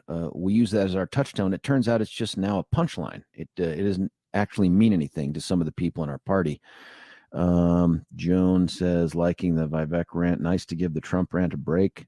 What do you think about the trial dates sooner or later? I'd love to see the trial dates all sooner, quite frankly. I think it's just important for voters to be able to consider all the information that's out there. Here's another one. The congressmen and senators signed the, quote, paperwork based on their concerns. There were issues with their votes. Reported, I think there were a couple states that were going to sign. Ted Cruz talked about the process, and it is legal. What? Hold on. Let me make sure I've got this right. Now a couple congressmen now have the authority themselves to not certify state votes because they have questions about what's taken place in their state. That's interesting. As it turns out, folks, the election held on early November, first Tuesday in November. The gap between that and Congress getting sworn in on January the 6th, that's a couple months. And then you add on to that the 2 weeks until you get to January the 20th. And you're telling me that 10 weeks after an election that gets certified by a Secretary of State, we're now going to have a couple senators or congressmen say, I've got questions about this, and let's derail the process for the first time in the history of America. That's how you see the future moving forward. That's the precedent you want to set for future elections. We are going to become a gong show of democracy if this is what turns, and people screaming Republic doesn't matter. You know what I'm talking about. Why have a vote if just a couple people can stand up and say, I disagree, and derail the whole process? I don't know. Listen, this is about Vivek Ramaswamy too. This is a guy who, in my opinion, has figured out what Donald Trump figured out a while ago. And that is, facts don't matter.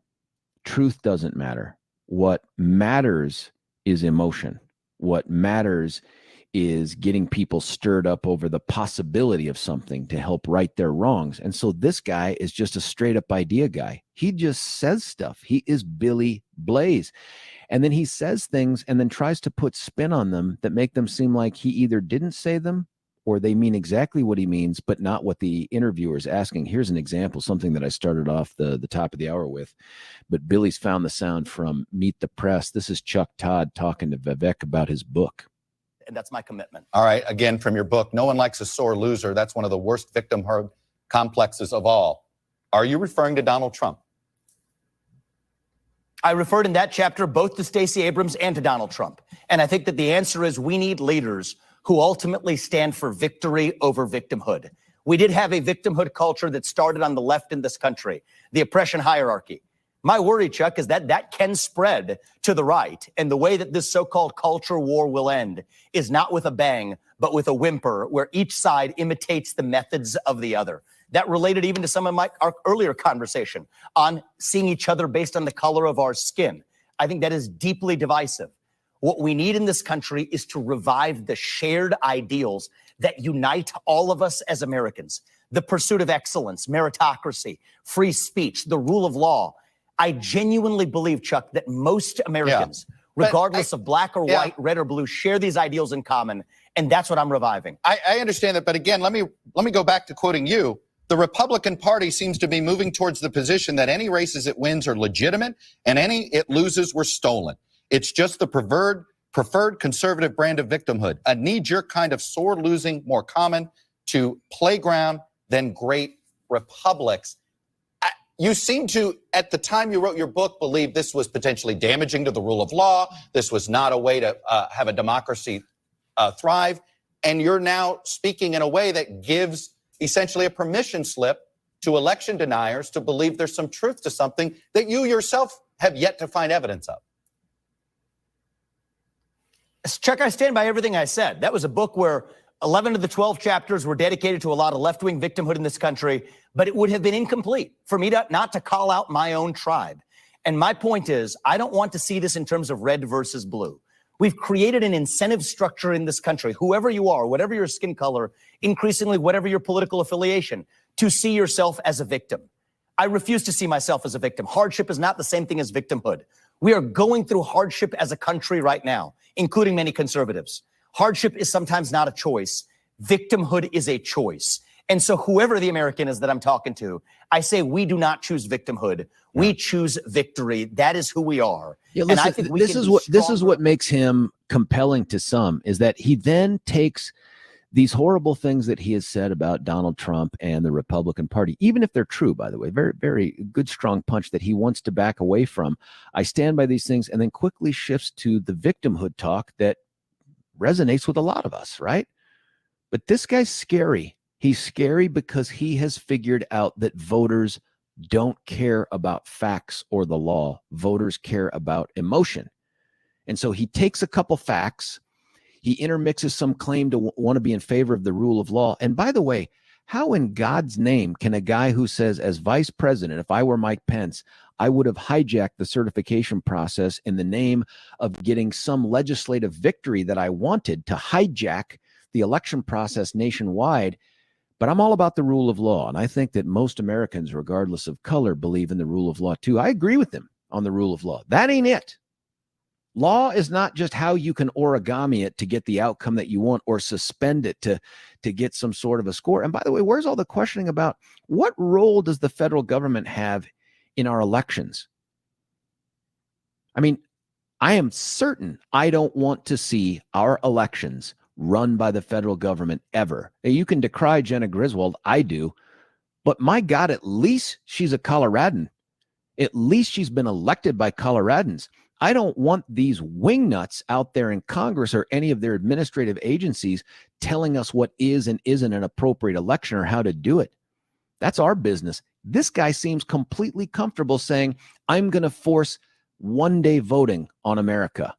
Really?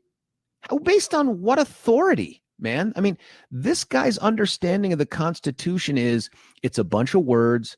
I can take a couple of them out of here. I can make it sound like I'm a big libertarian, freedom-loving constitutionalist. But at the end of the day, the Constitution is really just a bunch of suggestions, and I don't need to follow them. I mean, this thing about if I were vice president on an election, by the way, he believes, this isn't Jack's point, he believes it was fair. He believes it was the legitimate outcome. He's going to set the precedent that Kamala Harris could simply stand up on January the 20th and announce, hey, folks, unless you bring to me sweeping climate change legislation, I'm not going to certify the election. Some will go, but that's different. Ramaswamy talking about election. It doesn't matter. The subject matter of the legislation doesn't matter. It's still the hijacking of the Constitution. I'm just going to keep a president from being sworn in until you give me a piece of legislation that I prefer. Holy crap. Where's Ted Cruz to decry this nonsense? I got texters telling me, well, Ted Cruz says, well, you know what? Ted Cruz is one U.S. senator. That's it. I'd like to know where Ted is on Ramaswamy's statements here. I presume he would come out and say, that's bonkers. Can't do that. Just feels like Billy Blaze here, Billy Blazaswamy, has just talked himself out of consideration. I want to believe that. And maybe 20 or 30 years ago, this would be the end for him. But there's so many people out there just like, yes, if you say you can do it, you can do it. And the goal is more important than the process to get there. That also sounds a lot like a guy named Niccolo Machiavelli, the ends justify the means. That's what I'm hearing out of this guy. He's an idea guy, but they're crazy ideas. Listen, we're going to get back to the phones in just a moment. We're going to cut away for a break. Get made smarter by our good friends at Alpine Planning. If it's Monday, it's got to be Amy, and I'm super excited for that. Stick around. George Brauchler on The George Show, 710 KNUS. Imagine the lifelong impact of a journey to the Holy Land, surrounded by like-minded travelers.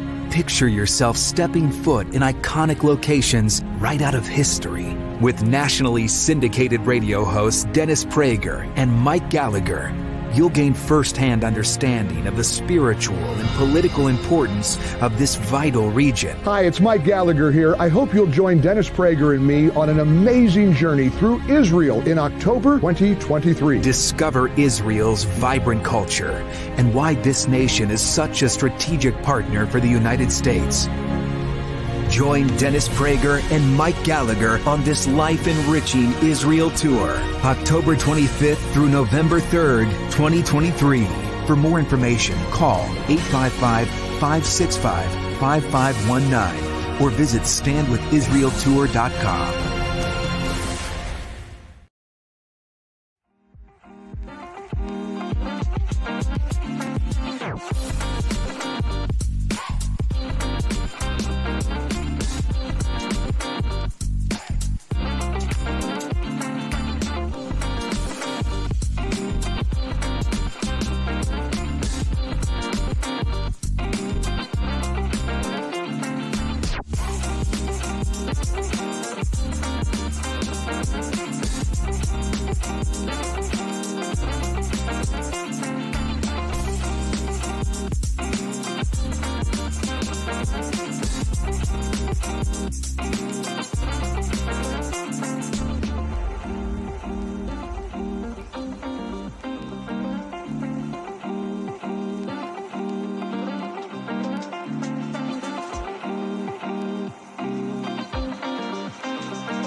George Brauchler back with you here, 710 KNUS. It's that time to get smarter about all things financial. If it's Monday, it must be Amy. Amy, you're on 710. Thanks for joining us.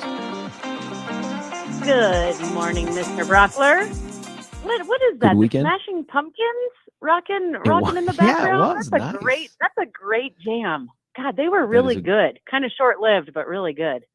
They were great. Well, anyway, I'll dive right in for you, my friend. Happy Monday. And first things first, any of our clients that are listening that attended our picnic yesterday, thank you. What a fun day. We do our annual picnic once a year, George, and it was a good one. It was a good one. Kind of emphasizes everything we stand for, which, obviously it's portfolio management, but relationship is primary. So taking a look at the numbers, we got the ponies running this morning, all three indices with nice gains. The Dow's up about 260. S&P is up almost 0.5%, up about 20. NASDAQ also positive, up about 0.4%, 56 points. So coming into the last week of August, and August has been a rocky month with all three indices down between 3 and 5%. Last week we saw losses, but coming off of Powell's rhetoric from the meeting in Jackson Hole on Friday, I think this week is going to be important because Tuesday we've got the Bureau of Labor reporting on the jobs numbers. Wednesday, we've got ADP reporting on the unemployment figures for August. And, as you and I have talked about in the past, sometimes in jest, but it's certainly a true statement, even these high interest rates have not stopped the appetite of the U.S. consumer. And so, we'll see what the jobs numbers say this week. But I'm going to deviate real quick to an article I caught over the weekend. It was a poll on affluent retirees talking about the most important things their advisor does. And the 4 points were ongoing guidance, access when needed most, despite a robo-advisor, kind of that human intervention, helping to avoid making costly financial or investment mistakes, and then ongoing goal monitoring. And the reason I bring this up is, what works for George Brauchler, even at a certain age or a certain net worth, might not work for the neighbor next door just because of, customization. So when you're looking at your investment portfolio, try to see it big picture. And if anyone needs some guidance, by all means, we're here to help. Amy, a couple things. One, how do I beg my way into next year's barbecue? Because one, I love free food, but two, I'd love to hang out with you and Gabe and Brian. You do not have to beg, George. Anyone from the station is a friend of Alpine Planning Group. And frankly, we kind of have to cap inviting all of our outside references. But so it's been a client only event, period. But you know what? I don't want to I'm just hijack put you on that. the list. I'm putting you on the list right now, man. Right now. I gotta, maybe I have to join that club. I hear about it and I think, oh man, how fun would that be? Well, we did have a pizza truck, and I also had 2 buckets of cheap beer. So if that doesn't get you excited, nothing will. It's like you built it for Billy and I. Honestly, it's like you constructed this thing for us. Now, I really regret not being there. Listen, I'm going to have to save my question for next time. You just gave your answer so chock full of good information. I'll wait to see what the markets do in response to all those big things that you mentioned. That works for us, sir. And you have a good Monday, and we'll talk to you Wednesday. Alpine Planning Group. It's a comprehensive financial planning firm committed to improving your long-term financial success and annually providing buckets of bad beer. Investing is a matter of trust. They're prepared to earn yours. Call them today, 303-843-0918, 303-843-0918. Amy, thank you. You bet. Thanks, George. Securities and investment advisory services offered through Woodbury Financial Services, Inc., member FINRA SIPC and registered investment advisor. Alpine Planning Group and Woodbury Financial Services, Inc. are not affiliated entities. 14 West Dry Creek Circle, Littleton, Colorado, 80120. Listen, I can't get to the callers before the top of the break. There is a line open. Give us a call at 303-696-1971. I'm going to replay a little bit of the sound here. It's the issue of Vivek, and I'm going to keep screwing up that name, Ramaswamy. This is a guy that is quickly revealing himself to be a post-truther. Like, he just is an idea guy that makes stuff up. And I wonder if that doesn't disqualify him in your mind. If you're a Ramaswamy supporter, I'd love to hear from you. Please defend him to me. But if not, is this just where America's going? You can just say stuff and people are like, I like you. I don't care if it matters. George Brauchler, 710 KNUS.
George Brauchler back with you here, 710 KNUS. We are halfway through the Monday show. Only a couple days, that means Wednesday, until a guy named Dennis Prager is going to be with us live in person at the View House in Centennial for the 3rd annual Dennis Prager Cigar Night.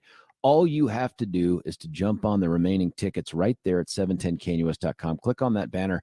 You'll get a chance to be in an intimate setting with Dennis. He's going to have, you get a premium cigar, you get a drink, you get the carving station, all the meat products, all that other stuff, and the great camaraderie of the 710 listeners. I'll be there as well, trying to figure out. In fact, maybe this is a segment for Wednesday morning show, Billy, but we should have a segment called What Would You Ask Dennis If You Could? And to the extent that some of the listeners are just too afraid to ask questions from that nice setting there at the View House, I'll do it for them. Of course, I will blame you for all those questions, listener, but nonetheless, I'll ask them. Maybe we'll get those things going as well. But check it out, 710knus.com. Click on the banner.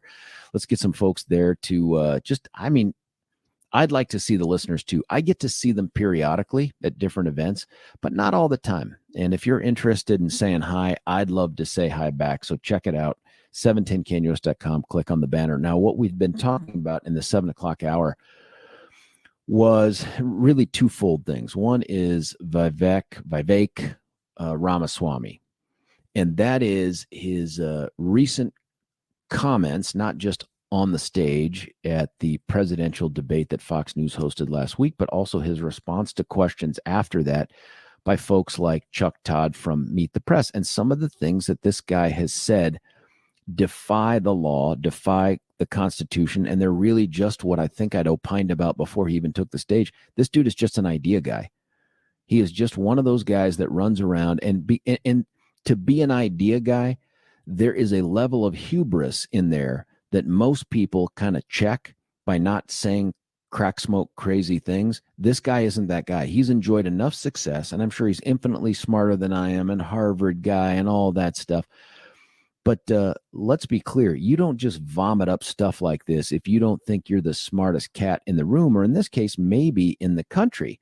And you just say things. They sound like great ideas. Like, I can't believe there's a person on his team that would listen to him say what he said about Mike Pence and what Mike Pence should have done, and not said, hang on, can we pull out something called the Constitution of the United States? Take a look at Article 2, things like that. Can we do that first? Because they wouldn't have said anything quite like this. Billy, do you have the sound of him being questioned by old Chuck? Sorry, about Mike Pence and what he should have done, the missed opportunity.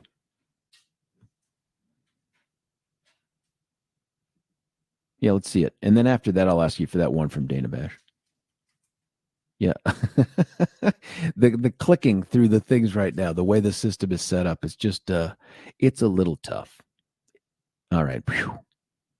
Questions you didn't get a chance to answer at the debate. Most of the candidates on stage Wednesday night said Mike Pence did the right thing on January 6th. Do you agree? I would have done it very differently.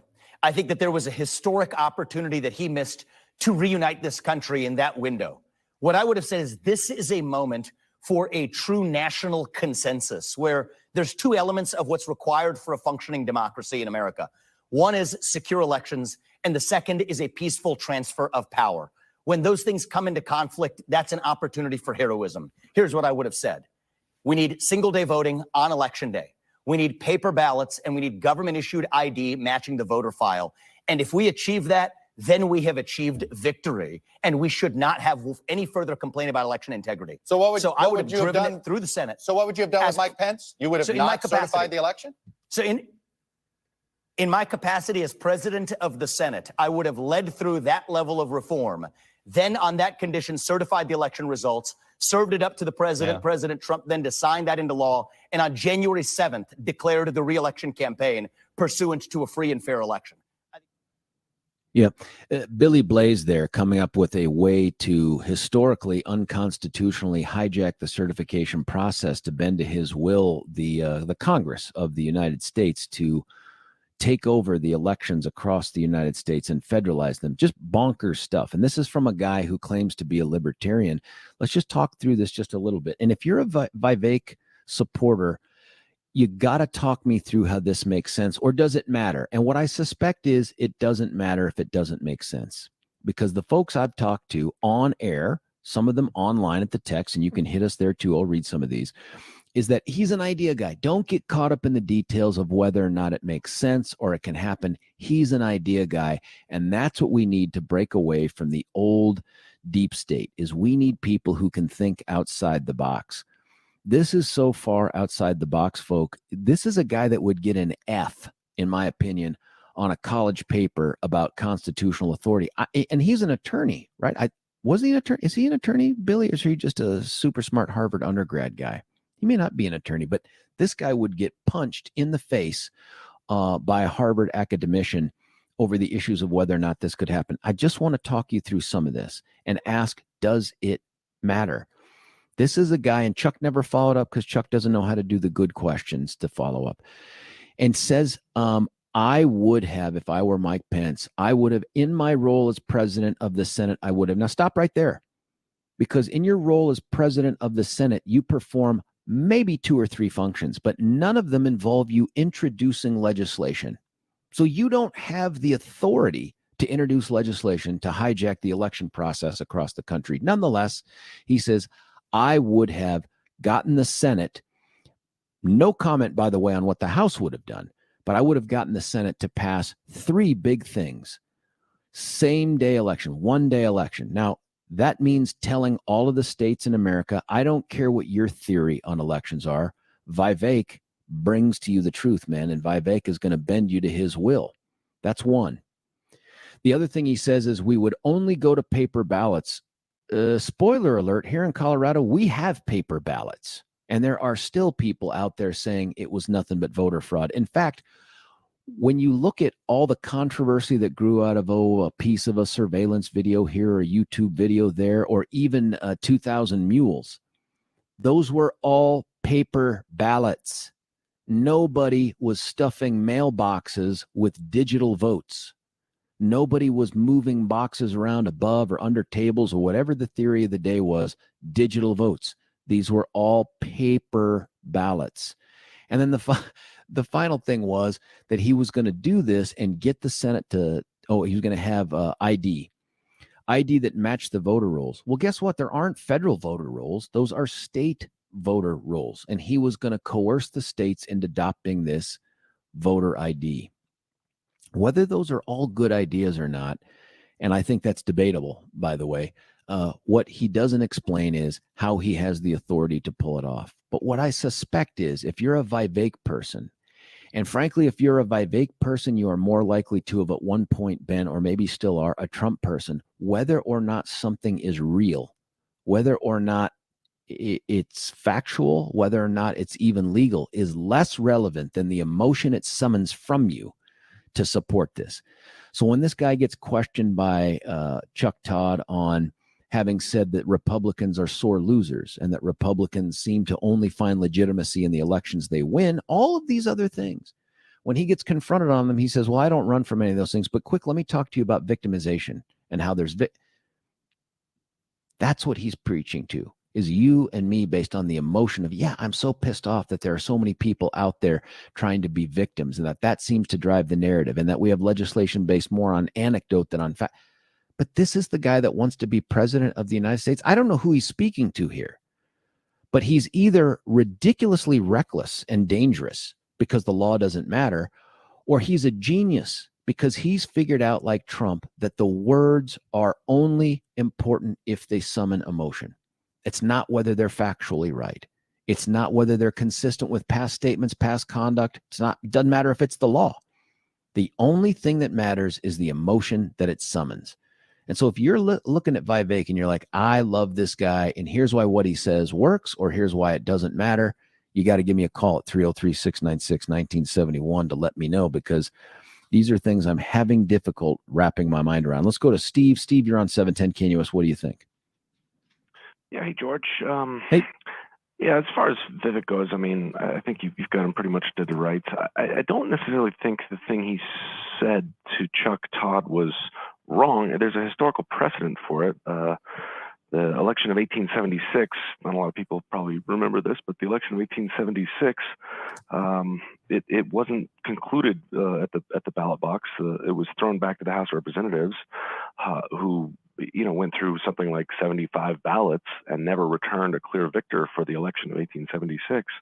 And it was eventually ended on a compromise whereby the Republicans effectively agreed to end Reconstruction in the South, caving to that great Democratic Party of not being racist. Anyway, the slave owners, the Southern Dems wanted the federal troops out and Reconstruction over, and they agreed to allow Rutherford B. Hayes to be president in exchange for that. And so I don't think Vivek is like way off the mark here. Of course, I disagree with him on what the authority of the federal government is, and but it's easier, I guess, in a soundbite to say, hey, here's what I would have done in terms of federal legislation I'd like to see, election legislation I'd like to see enacted in every state. I think in substance he's right. I think the problem you're getting tripped up with is the process and the role of the federal government. But I don't think, I don't know if a vice president in that circumstance, I'm gonna throw a big old monkey wrench in this thing. I mean, frankly, I'm surprised we haven't seen it yet in this country. Well, I think part of the reason we haven't seen it yet is nobody has been reckless or dangerous enough to do it. But as we've seen with every one of these things along the way, like the impeachments of Trump on these less than legitimate grounds, these the prosecution of Trump on a couple of these cases, like the one out of Manhattan, is just garbage. I mean, it's just pure up political. But once you do that, once you peel the wrapper off that and open up that Pandora's box, there's no end to where this is going to be. We're now talking about impeaching Biden. We don't know exactly what for yet, but we think we're going to get there. My guess is Biden will be prosecuted for something when he leaves office as well, and this will become the new norm. The reason we haven't seen this thing that Vivek is offering is because nobody wants to open that Pandora's box. But with regard to the compromise of 1877, yes, those were contested votes. But remember, what's being negotiated there is on the issue of the executive authority to put troops in. It's not a congressional act. It's whether or not to withdraw these troops from the South. What Vivek is talking about is, as vice president, as just one dude who appeared number 2 on the ballot, that he was going to force legislation out of Congress that would take over elections in America. It would dictate the standards by which all elections had to be held and how. I mean, that to me and you're is right. I mean, he never would have reckless. passed it. Right, the House of Representatives, he never would have passed it. They would decontrol House of Representatives. It was never going to pass. And by the way, how is he going to get 60 and by the way, he votes in wouldn't the have had Senate? time because Pence was not going to be vice president on January 21st. So what, in 15 days, this is all going to happen? I don't think so. In I fact, don't think so, and I don't think there's constitutional authority anyway. I think it, but I mean, he's right. But doesn't that concern you? Doesn't that concern you that this dude's out there just? But doesn't this concern you, Steve, that he's out there just saying things like, and I would do this, and I would declare Wednesdays to be gravity-free days? George, I think unfortunately the electorate in this country has descended to the point of ignorance that you have to appeal to. Unfortunately, I mean, I think if all the voters were as erudite as you on these issues, I don't think that would fly. But I think, unfortunately, most people are so checked out. And so, you mentioned it before, that we've got Republican candidates trying to appeal to emotion. Well, guess what? I think we live in a world where if you don't appeal to emotion, you got nowhere to go, because something like 10% of the country is rational and intellectual about these issues, and the other 90% are either checked out or they're just looking to some kind of emotional like everything else that they get online, it's some kind of emotional kick. It's like watching your football team win. There's nothing more to it than that. Well, and Steve, if you just look at the political ads run by third parties, it's all fear-based. It's all emotion-driven. The facts of it just don't matter anymore. And I guess I agree with you, Steve. I'm worried. Have we just become so immune to reality that we're dangerous as voters? I mean, putting a ballot in our hands is just like, what's the emotion of the moment? That's what's going to win. That is, I believe that 100%. I believe that in every office, in every decision the voters make, I believe that it's, at this point, it is emotion over reason. I mean, look at our local elections. I mean, the last couple of cycles here in even local races in Colorado were decided on the issue of abortion.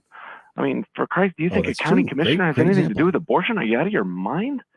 These people are voters they've lost it, and I hate to say it, but I love democracy, but it's not workable when the people aren't paying attention.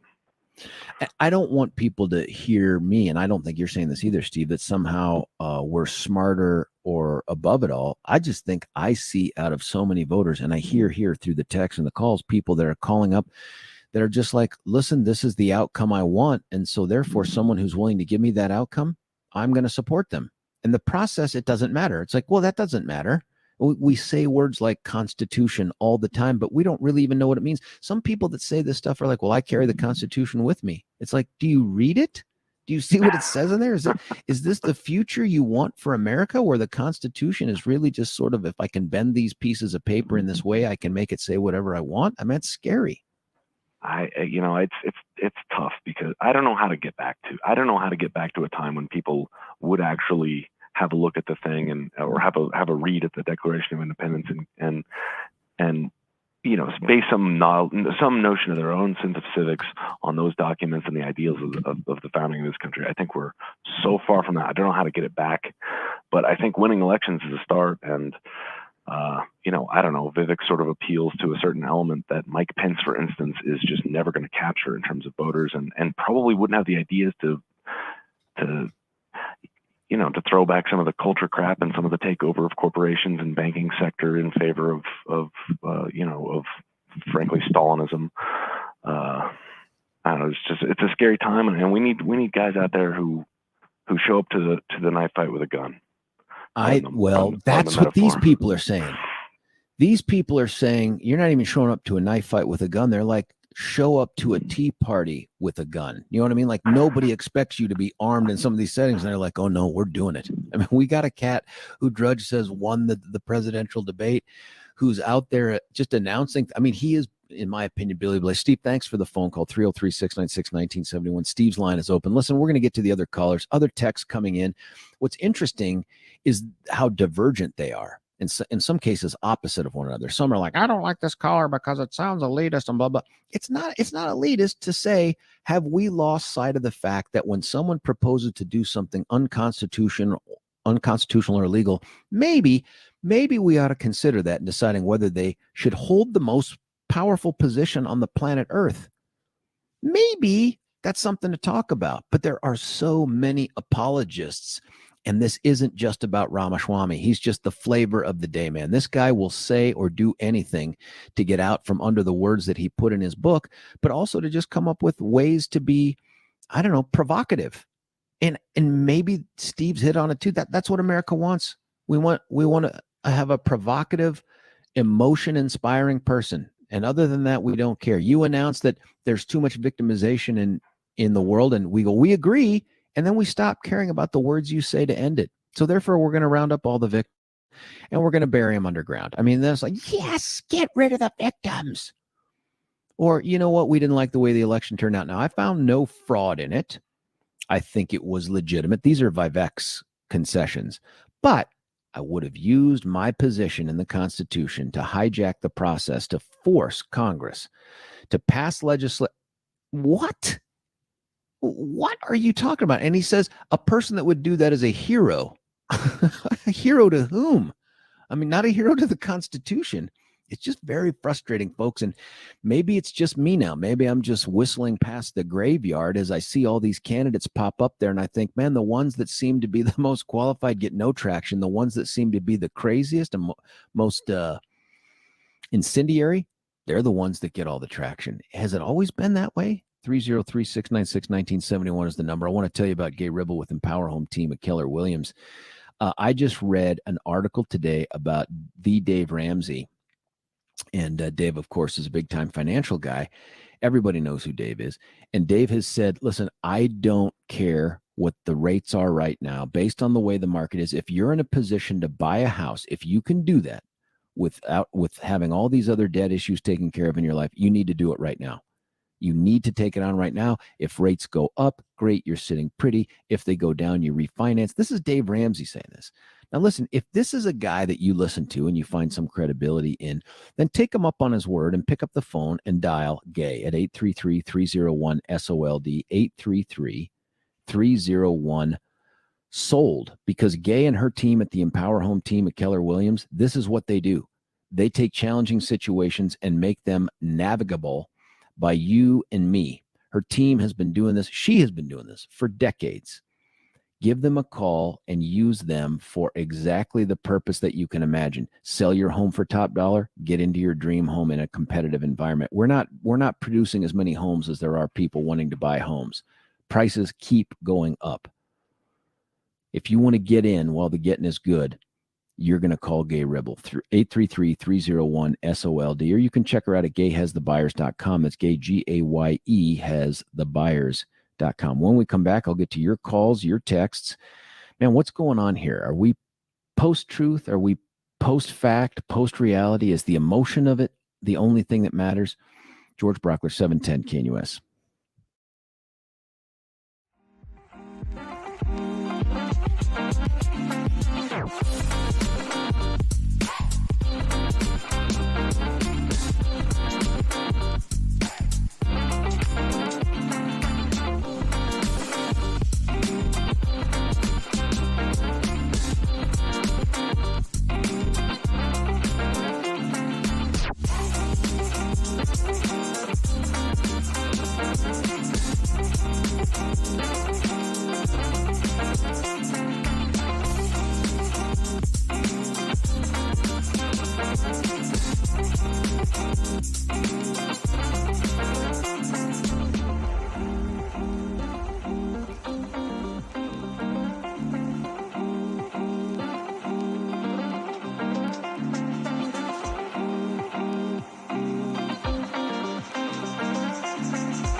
George Brauchler back with you here, 710 KNUS. Let's get right back to the phone lines. Jason, you're on 710. What do you think? Hey, George, thank you for taking my call. Sure, of course.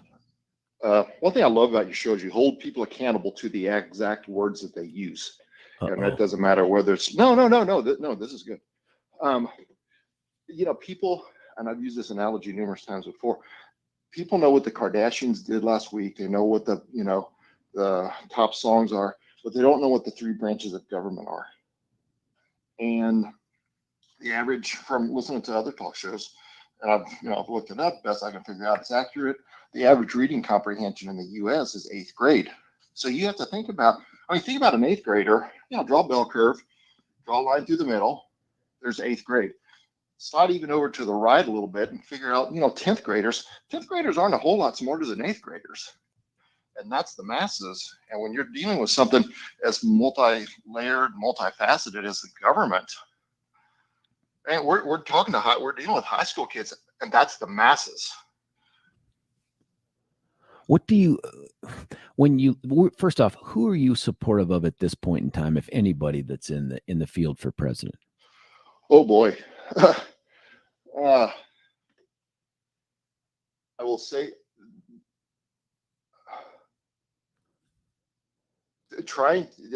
that's a very good question, because again, it's multifaceted. You look at decorum of how all of the candidates are acting. And so I take that into consideration. I take into consideration how they present themselves, and I take into consideration what they want to try to do. There's not one candidate that, to me, gets a plus in those three columns. I think the closest would be DeSantis. I also think that to get stuff done, I don't know whether Trump would get in there and get stuff done this time around or not. But I also understand how divisive Trump is. So, again, you trying to look at it at all the facets of this thing. I don't have anybody. I like a lot of the things that Ramaswamy says, but like you're discussing, words have meanings is one of my favorite sayings. And if you're going to come out and say this stuff, but then on the flip side, who on the left? Biden is coming out saying he's going to forgive student debt. And years ago, him and Pelosi have said, well, that's not constitutional. So, there's the conundrum. Both sides are spewing stuff that is not true or accurate. Their side, I'm going to say, is not holding their side accountable. We lower ourselves to their standards when we don't hold our side accountable to what we say. But guess what? The masses on both sides don't know what the truth is. And so it's emotion driven. And that's to me, that's where we are in this world right now. I don't know. What's the fix, man? What's the fix?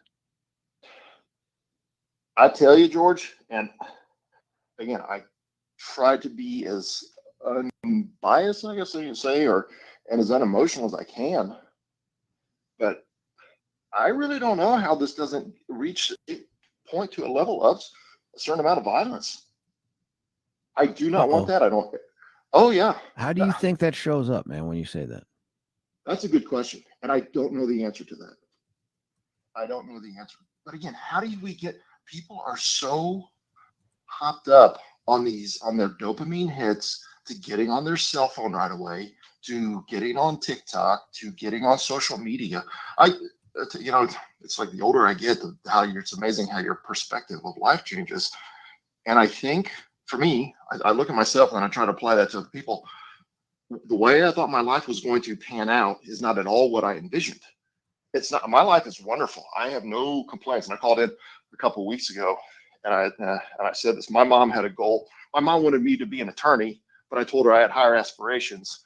And I don't know if I met that. I ended up a pilot, so I don't know that that's any better or worse. But anyway, I think what the thing is, when people are young, and especially today's young people, because you look at the workforce, you look at, I've had a job since I could push a lawnmower and shovel snow in the Midwest. Today, kids don't even want to drive. So how is society changing? And I mean, society is changing, period, end of story. But you have to look, is it going into a better direction or a worse direction? Circle back. Average reading comprehension is 8th grade. It has not gone up.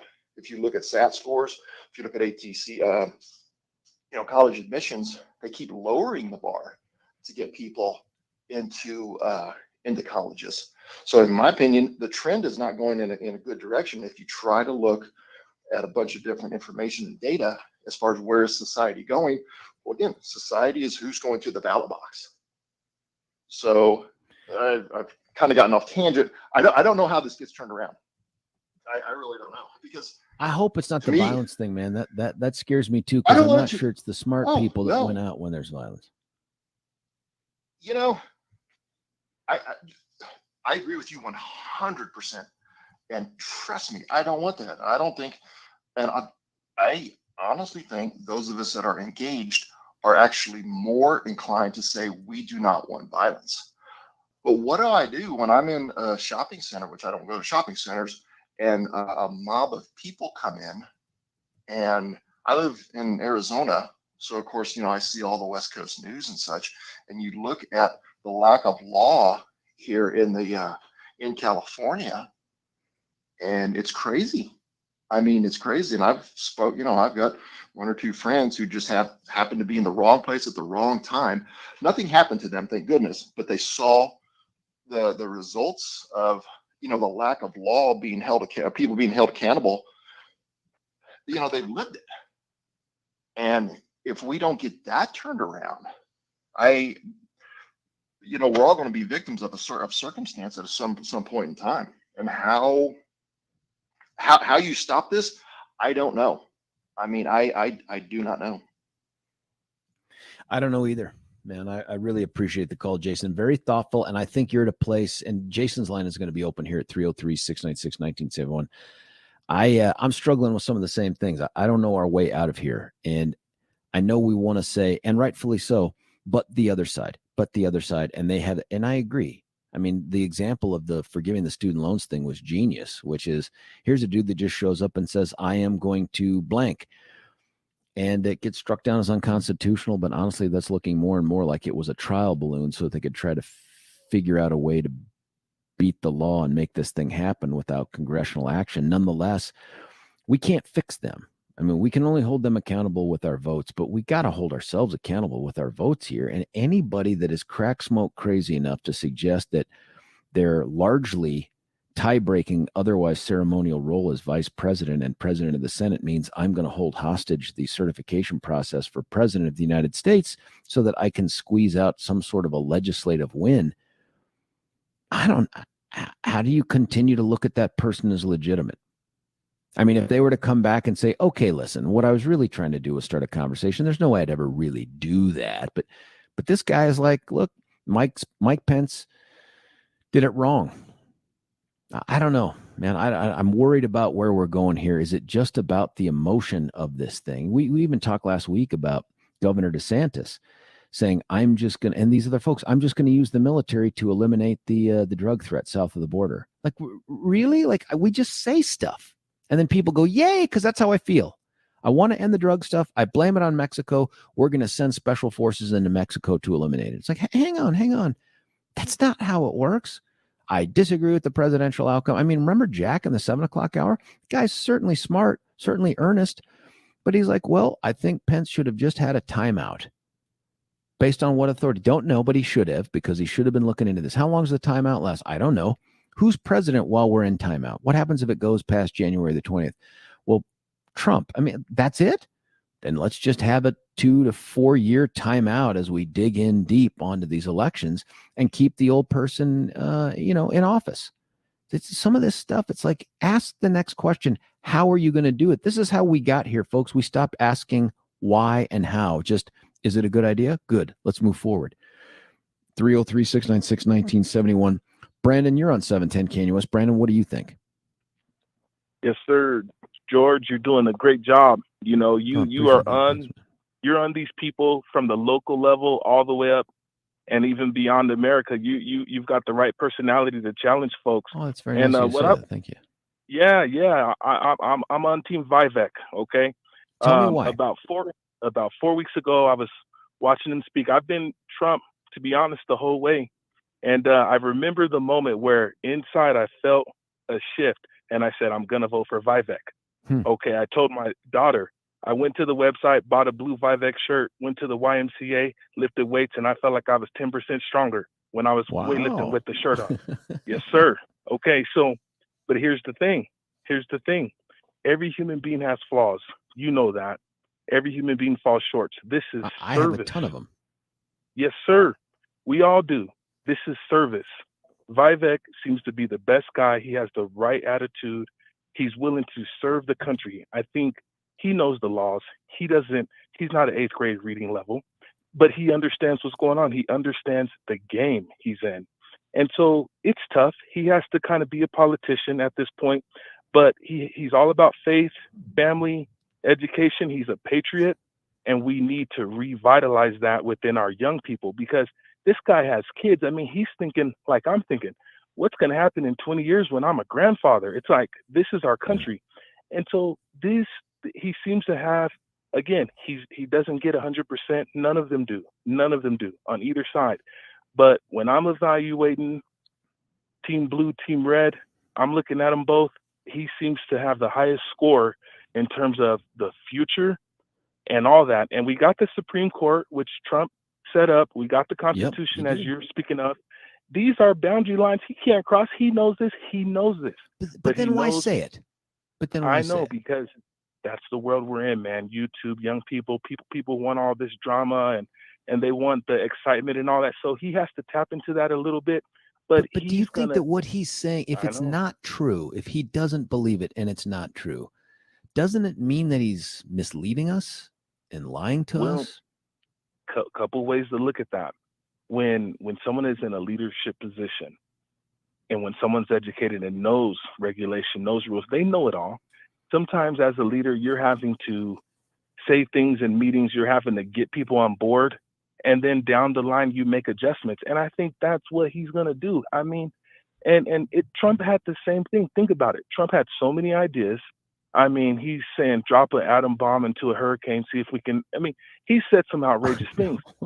You know, come on, you know, crazy. George, you know. I know, but that doesn't make it. But that doesn't make him qualified president or make him more likable. My concern with Vivek is having never taken the oath. He's never taken an oath to uphold and defend the Constitution of the United States. Blah blah blah. He's never done that because he's never served in other than whatever private sector capacity he has. To lead off with, especially Brandon, if you think he knows it, to lead off with, I'm going to do something that's so historically anomalistic and constitutionally crazy, but I have to say this because I have to mislead enough voters to believe that I'm the right guy, that I'm willing to say this. That's a tough road to go down. Here's the tie-in. Trump didn't know, and he said all these things. Vivek knows. I think he knows more than Trump, especially legally. Isn't it worse? Yeah, but if you look at what happened, if you look at the results, once Trump got on the other side and won, he did great things that we all appreciate. And Vivek knows that. He's like, you know what? I may have to play a little bit of this, but when I get on the other side, I'll still have the people and I'll still get things done. How can you know to trust him though? Like because he has no track record. How do you know to trust this guy? How do you know that he won't get into office and be just as bonkers as he is with the things that he's saying? Well, you have to extend some grace to him, because if we apply that, it's not grace because he's not seeking forgiveness. Grace is given when you seek forgiveness. Grace is when he comes on and says, you know what, I got out over my skis on this one. That was a mistake. Then we grant him grace. We don't grant him grace for something that's unapologetic. Yeah. What I'm saying is this is on the other side.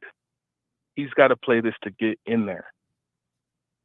Trump did great things on the other side, and I'm willing to believe. It's just belief because you can't really trust any of them. We don't know what's on the other side. You just have faith in him. Faith. There you go. That's what I meant. Faith that on the other side, he will use his sensibilities and do great things. And we what need makes that. you think that? What in his life justifies that faith from Brandon? The educational attainment, the leadership that he's had in other fields, from business to science to law.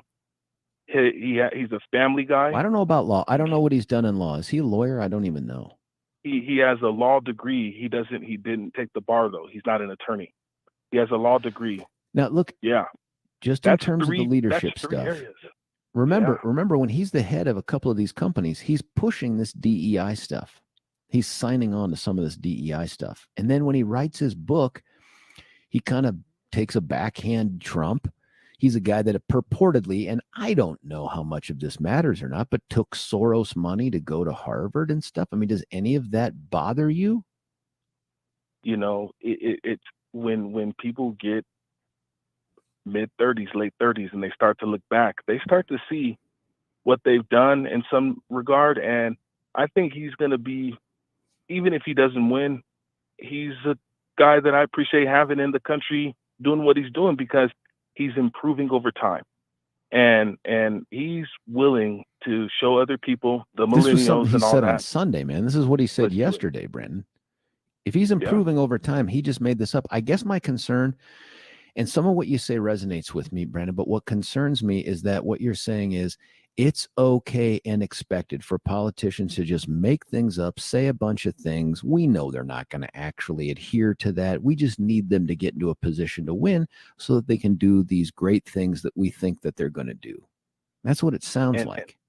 Yeah, I know. And it's almost, it's I hate to say it, I used a game analogy, and what we know is there are fail-safes to this, because people are going to tell him what the boundary lines are, and he's going to push some of his ideas. But just like Trump, he can't take it too far, but it will be progressive in the right way for the country. Boy, Brandon, I love the phone call. Thanks, man. And please keep calling in, man. You're very thoughtful. I appreciate that. Brandon's line is open at 303-696-1971. Jim, I promise we're going to get to you after a break here. And listen, if you want to follow up on what Brandon said, or you agree and you're like, man, I'm a VR guy, or I'm a dude who thinks that it doesn't matter what politicians say on their way to the office, I trust they're going to do good things afterwards, give me a call. 303-696-1971. George Brauchler, 710 KNUS. Imagine the lifelong impact of a journey to the Holy Land, surrounded by like-minded travelers. Picture yourself stepping foot in iconic locations right out of history. With nationally syndicated radio hosts Dennis Prager and Mike Gallagher, you'll gain firsthand understanding of the spiritual and political importance of this vital region. Hi, it's Mike Gallagher here. I hope you'll join Dennis Prager and me on an amazing journey through Israel in October 2023. Discover Israel's vibrant culture and why this nation is such a strategic partner for the United States. Join Dennis Prager and Mike Gallagher on this life-enriching Israel tour, October 25th through November 3rd, 2023. For more information, call 855-565-5519 or visit standwithisraeltour.com.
George Brauchler back with you here, 710 KNUS. Listen, Jim, I want to take you right now, but we could end up running short. If that happens, I'll take you over the top. And then, Frank, I know you just dropped, probably thinking there's no way I get in before the top of the hour. Call in after the top, and we'll get you back in. Jim, you're on 710. What do you think, Jim? Hey, that last caller just said Vivek would be progressive in the right way. I got to know, when did Colorado legalize crack cocaine? Why do you think that comment? I interpret it to be, hey, he's going to move us in the right direction. I didn't take it as a capital P progressive. Well, he the Republican Party, which I used to belong to, is completely dissolved, and it has not yet found its way back to any respectful conservative path. I do believe that American politics is just an ongoing psychological operation right now. I mean, how else do you make the farmers and the producers and the hard workers in America believe that a Manhattan billionaire is their guy? And there's just examples over the years that show that we're trying to make the voting public believe what we want them to believe, rather than representing what they do believe in real life. You look at the 80s, when I joined the military, the commander-in-chief in 87, they instituted this base realignment and closure. They came up with a way to shut down, and a selection committee to shut down nearly 50 bases in our country because World War II was over, and they were going to save the taxpayer money. But in fact, what they really did is they funneled money into the Jim, forgive me, man. Forgive me, man. If you got more, I'll put you on hold, but I only have like 15 seconds before they cut you and I off. So let's do that. I'll read some of the text when we come back. We'll keep this conversation going. It's George Brauchler, 710 KNUS.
George Brauchler back with you here, 710 KNUS. Listen, conversation has been robust, both on the text and on the calls. Let me set the stage for you here for this final hour. By the way, another reminder, Dennis Prager, 2 days from today. That's right.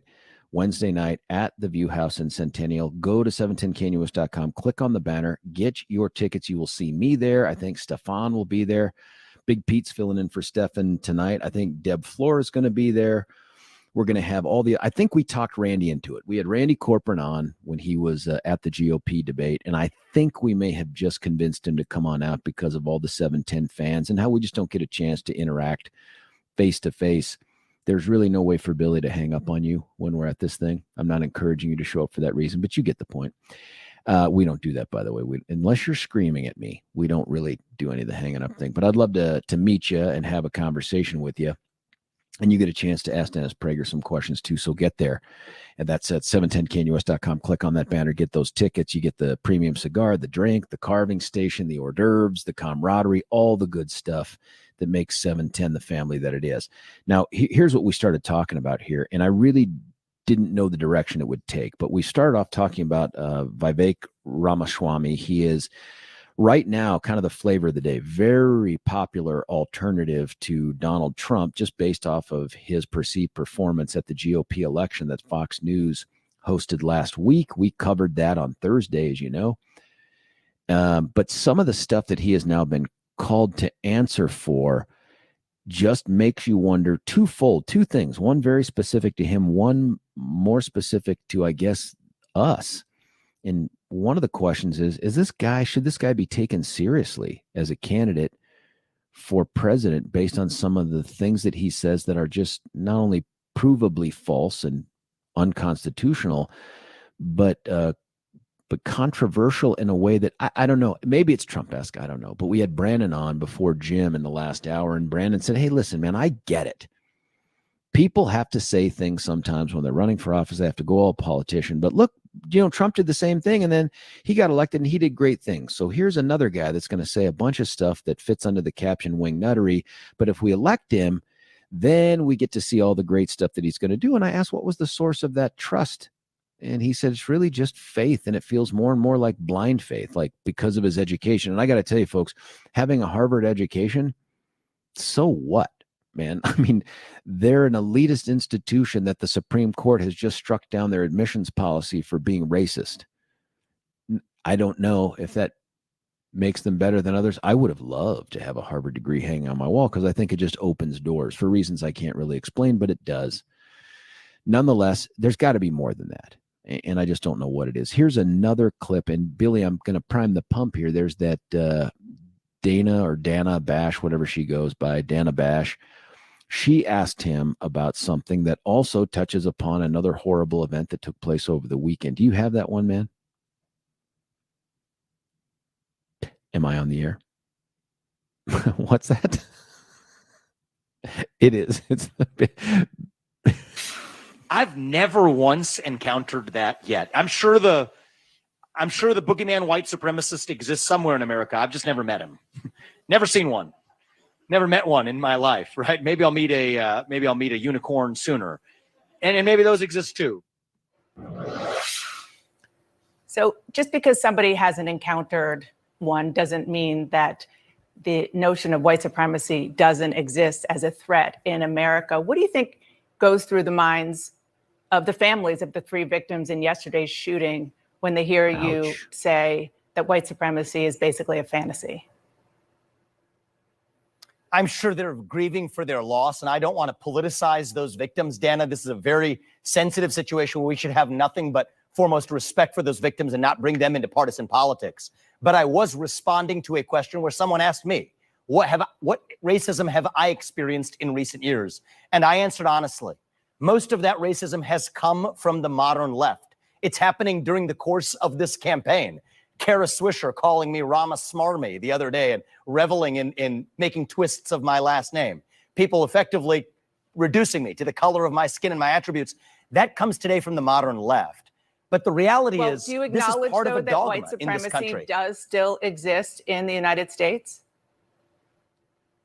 I acknowledge that all forms of racial animus exist in the United States, including fringe branches. I mean, that's clearly what was at the head of this mentally deranged individual responsible for this shooting. Yes.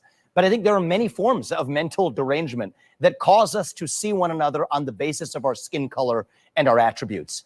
And I think what we need to revive, Dana, and it's my job as the leader, hopefully as the next president, to do this, to revive our doctrine of e pluribus unum, not just celebrating our diversity and our skin deep attributes, but celebrating what unites us across that diversity. That's what we've forgotten in the United States of America. Our true strength is the set of ideals that unite us. That's my job to revive as our next president. And I think that the next generation in particular is so starved for that, starved for commonality, starved for a nation that is unified, bigger than the sum of its parts. That's what we need to recreate in this Listen, country. we don't have to keep going on with that. This is a guy, by the way, who has figured out a way to weave into all of his answers all of these other emotional appeals to conservatives and just regular old other non-ideological Americans. The question was pretty simple, and it was, do you agree that white supremacy still exists in America? Now, the rest of his answer, it's not a horrible answer, but he couldn't say yes or no. And by the way, very frustrating for a trial attorney to have someone who you perceive to be in a position to simply give a yes or no with further explanation and to dodge the answer entirely. The answer should have been, yes, of course it exists, but not nearly in the numbers that these people say and not with the impact, blah, blah. It could have done all those things. Instead, he took the professional politician way out, and that is to simply dodge the answer. For a guy who's been praised for answering the question, he sure didn't there. Now, I'm not sure it was entirely fair to punch him in the face with that comment on the heels of the Jacksonville thing, but man, if you're looking for an example of white supremacy still existing, my God, there it is. And if you think that that guy's a unicorn, you are missing something, because there are parts of America where that kind of thinking exists, right? And it's not ones or twos. There are still some groups out there that adhere to this. Nonetheless, that's this guy that says he wants to be president of the United States and his job is to heal and all this. I don't know how you heal anybody or bring us together when you have an entire party dedicated to the idea of reparations and discrimination, systemic racism, and you come along and announce, I think white supremacy is like a unicorn. Very, very difficult. I agree with the other things that he said, though. I mean, the other party there has made great political gains and made the last few decades all about victimization based on race and all this other stuff. And so I think when he answers the question, hey, in my experience as a person of color, I just haven't experienced it, I haven't seen it, terrific. I mean, I think that's great. I think that's a story that needs to be told. The rest of the stuff, though, I mean, the guy is just a huge idea guy. And that was sort of the conversation that we started here. 303-696-1971. The broader question is, does this speak to his genius? And I mean, in this way, much like Trump, like he's figured out that people don't cast votes based on facts or rational thought or common sense. They do it based on emotion. And if you can touch that emotion, you can win support. And by the way, they'll forgive you for every transgression you've ever had. They'll make excuses for you. Like in some ways, Brandon has done that with Vivek. He bought his t-shirt. The t-shirt made him 10% stronger. I think that's fantastic. But he has said, basically, I'm willing to forgive him misleading us on what he really thinks. Because for Brandon, he knows that Vivek knows that what he's saying is wrong. But it's okay. He needs to say it to get elected. He needs to mislead some voters to get into office. But then when he gets in there, oh, it's going to be fantastic. I mean, this feels a little Pelosi-esque too, right? Like with the bill, we have to vote for it to find out what's in it. You have to elect the person to know what goodness that they're going to end up doing. 303-696-1971 is the phone number for us. Bunch of texts here. Let me get to some of them. Say again, Billy. Oh, I didn't realize Jim was hanging on. Jim, let's bring Jim back up on 710 KNUS. Jim, I am so sorry, man. I made you the offer and then I thought you had dropped off. Jim, you're on 710. Finish up what you were saying, man, and you can reset it too. I am so sorry. Hey, that's okay. You know, Bill Blazejowski, he's fantastic. He can talk for an hour and he doesn't say a darn thing. But he doesn't matter in the least, because this political party that he's trying to cater to belongs to Donald Trump. And Donald Trump is the master of emotions. And we're seeing that. And unfortunately, the last real regular Republican that we had told us in 2001, when the country was being attacked, told us to go shopping. That's absolutely unrealistic as well. We don't need these politicians telling us what to think or planting ideas in our head. We can think for ourselves, but the last thing they're going to do is represent us. And it's all it's a psychological operation. And it started for me, I saw the first one in the 90s, in the 80s. In the 80s, we had our commander-in-chief institute the base realignment and closure. They shut down nearly 50 military bases in the United States, and then they funneled money into the Carlyle Group. And of course, the Carlyle Group was made up of the Secretary of Defense, the Vice President, the Secretary of State, and they took all that money and they put it into the for-profit side of the military. And then somehow we all call the drawdown in the early 90s, we call that the Clinton drawdown. So this is one big psychological operation. I've called it that, by works. the way. I called it the Clinton drawdown. Well, Clinton's the one that actually halted the base realignment and closure upon his reelection, because what we're really doing, what our politicians and political parties are really doing, is they are competing for the funny money that our national bank creates and hands out to people that deserve it based on lies. Jim, without going too far afield of where we were going, do you, and I've asked you this before, and I keep waiting for you to finally solidify around someone, but is there somebody out there either in the race or on the horizon that you would support for president of the United States? Absolutely no. Not until they start being honest with the American people about money and debt and work and immigration. They're lying to us about all of the above. And Donald Trump, he tried. He's a master of emotion. He's telling people what they want to hear. Great at it. But what did He's so good at Donald it. Trump do with the nation's debt? What did he do with the nation's debt? It What did blew he it up, actually do? Yeah, blew man, it up. he is taxing 10 generations of future Americans who have yet to be born. That's what he's doing. But the guy before him did it. The guy after Jim, him did it. Buddy, thanks for the phone call. I appreciate this as always. And thanks for hanging on over the top. 303-696-1971. Jim's line is open. I don't remember if we have Frank back, but I know we have Rusty. Rusty, you're on 710. Rusty, what do you think? Well, I want to double the frequency of Vivek's experience. I have a 40-year-old adopted son who is from Thailand. He's a very dark-skinned Thai, especially when he's out in the sun. Anyway, and I ask him frequently, I shouldn't have mentioned his name, but has he ever experienced racism or bigotry or anything like that? Never. And he's been around the country a lot and gets out there in the population, and never once has he experienced any bigotry. In fact, he says people usually embrace him and ask him, they want to know about Thailand, they want to know about his experience and everything else. And so, how old is he now? He's almost 40, which I can't believe. But yeah, I'm grateful that he's still on Earth because he's had some issues from his time in the service. But anyway, that's another subject. But, whenever politicians talk about one thing, or there's one of this, or there's none of that, or everything else, and speak in absolutes, it's a problem. You're right. It's never right. It's never right. And Vivek's answer was a bit disingenuous, but ultimately, I think he did say he incorporated white supremacy by inference into his statement that yes, there's all kinds of animus and hatred out there, but he didn't specifically say white supremacy exists. And it's ridiculous to say it doesn't, but it's the pervasiveness of it that is, I think, up for question.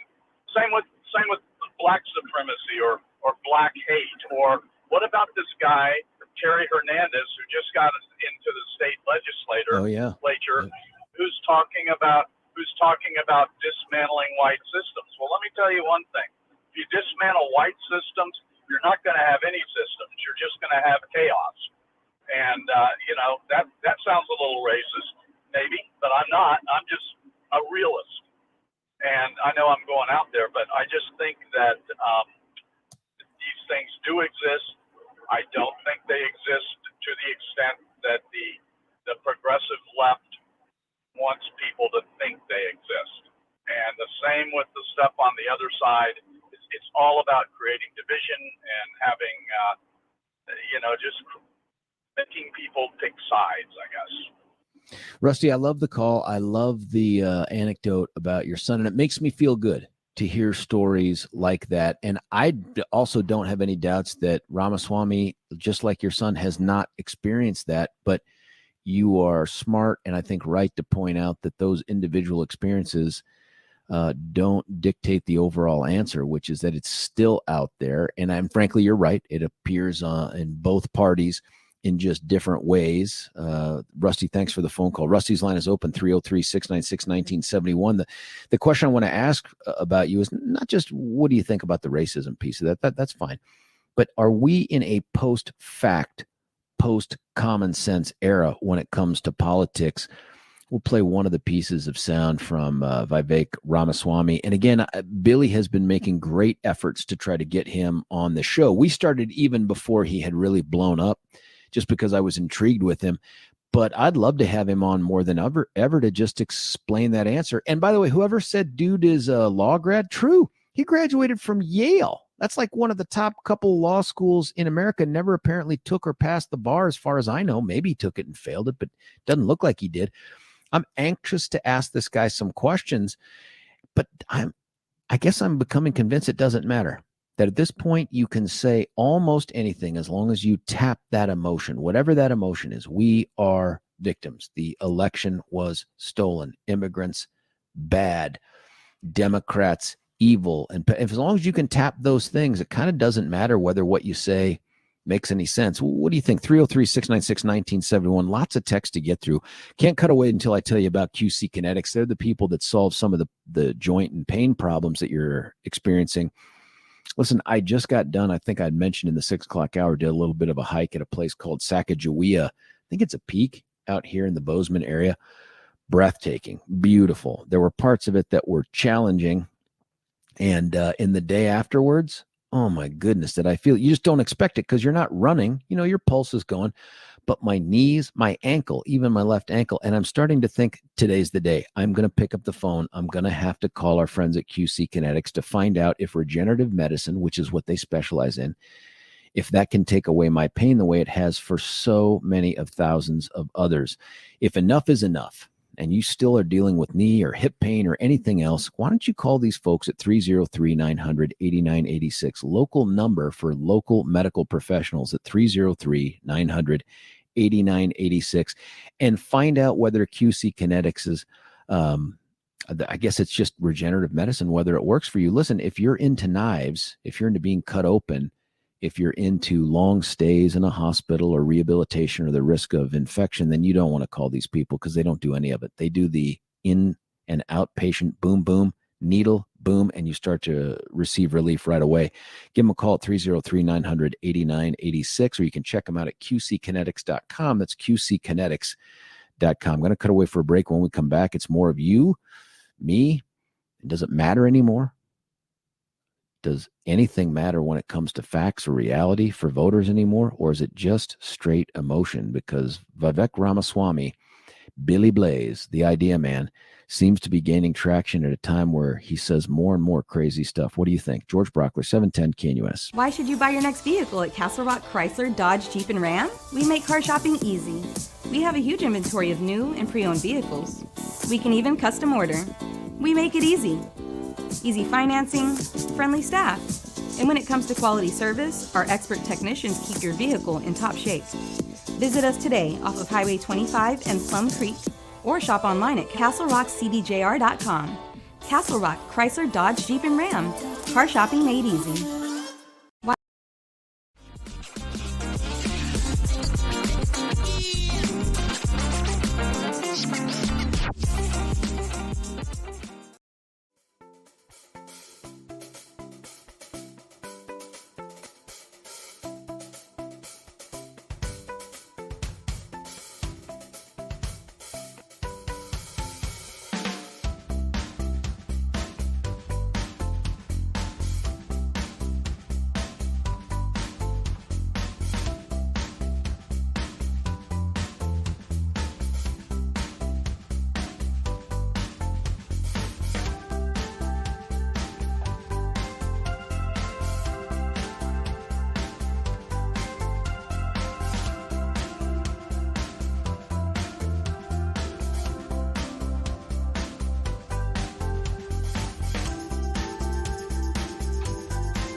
George Brauchler back with you here, 710 KNUS. Talking about Vivek Ramaswamy. Billy has found some other sound of his touching upon the race issue, but more of this. I just think I've come to the conclusion here that he is one of those Trump-like candidates, and smart, by the way, in this way, that's figured out that touching upon the emotion of something is far more important than whether it is accurate, lawful, or appropriate. This one may fall into the appropriate category, but let's take a listen. To another level on Friday, in addition to the comment we played, you took issue with comments from Congresswoman Ayanna Pressley. She reportedly said, quote, "We don't need any more brown faces that don't want to be a brown voice." About that, you said, "These are the words of the modern grand wizards of the modern KKK." You know, I'm sure, the KKK was responsible for more than a century's worth of horrific lynchings, rapes, murders of Black people. How in any way are the views you're talking about comparable to the views and atrocities committed by the KKK? What I said is the grand wizards of the KKK would be proud of what they would hear her say, because there's nothing more racist than saying that your skin color predicts something about the content of your viewpoints You didn't your just say they ideas. would be proud. You said these are the words of the modern grand wizards of the modern KKK. It is the same spirit. You're right about that, Dana. I think it is the same spirit to say that I can look at you and based on just your skin color, that I know something about the content of your character, that I know something about the content of the viewpoints you're allowed to express. For Ayanna Pressley to tell me that because of my skin color, I can't express my views, that is wrong. It is divisive. That is driving hate in this country. This is dividing our country to a breaking point. That is And a I think we need to debate move beyond it. that is based on nonviolent discussion. That you just said you're using rhetoric, which she said she's using rhetoric. That's one thing. And another thing is to say that she represents and she is a modern version of a KKK, which, as you know, was dedicated to the subjugation and violence against Black people. How on earth is she a modern Dana, grand wizard let's be intellectually of that honest. kind of organization? Let's be intellectually honest and get to the heart of what this debate ought to be about. There is a worldview that says that the Don't hold me remedy to accountable past for my discrimination words. is present discrimination. That if you're Black or brown, you have to have a particular point of view. That's from Ibram Kendi. That's from Ayanna Pressley, the people I quoted in my speech yesterday. But can There's you a have different an view that I intellectually have, which honest says that regardless conversation of who you are, when you accuse have to her be able of to have your being own a opinion. grand wizard Let's of have the the debate. KKK? Can you have that I think that intellectually the honest point is- discussion with that kind of rhetoric? Yes, I can, Dana, because the point I'm highlighting is that even the people who, in good spirit, we all agree that the KKK was an awful organization that is a toxic stain in our national history. So given that we can start from that point of agreement, now that allows us to say, well, who actually sounds more like that organization today? Now, listen, that's Vivek Ramaswamy on the Dana Bash show. Has she been Dana her whole life? It just seems like such an unusual spelling for it. Nonetheless, I appreciate that exchange. And there were a couple things that I thought were important. One, I'm not going to get caught up in the emotion of, hey, should you have said it or should you haven't said it? What I do find fascinating is that this is a dude who is so fluid with the facts and running away from the words that he spoke that he's willing to do anything. I appreciate what Dana did when he said, what I said was the grand wizards of the KKK would be proud, blah, blah, blah, blah, blah. Now, folks, that is a lie. That is not what he said. And he said, those are my words. That's not what I meant. That's what I said. And then she calls him back in and says, hang on, that's not what you said. What you said is this. And then the dude's very smart, very clever, and a good wordsmith person. And he quickly shifts to, let's be intellectually honest, which I don't even know what those damn words mean anymore. People throw those around as a way to say you're either a liar or I want to get to some other point, but intellectually honest, I'm not even sure. It's almost, I don't know what it means anymore. But he says, let's be intellectually honest. And then he gets to the words that matter, which is the point is this, the point is this. And that's exactly what I've been talking about.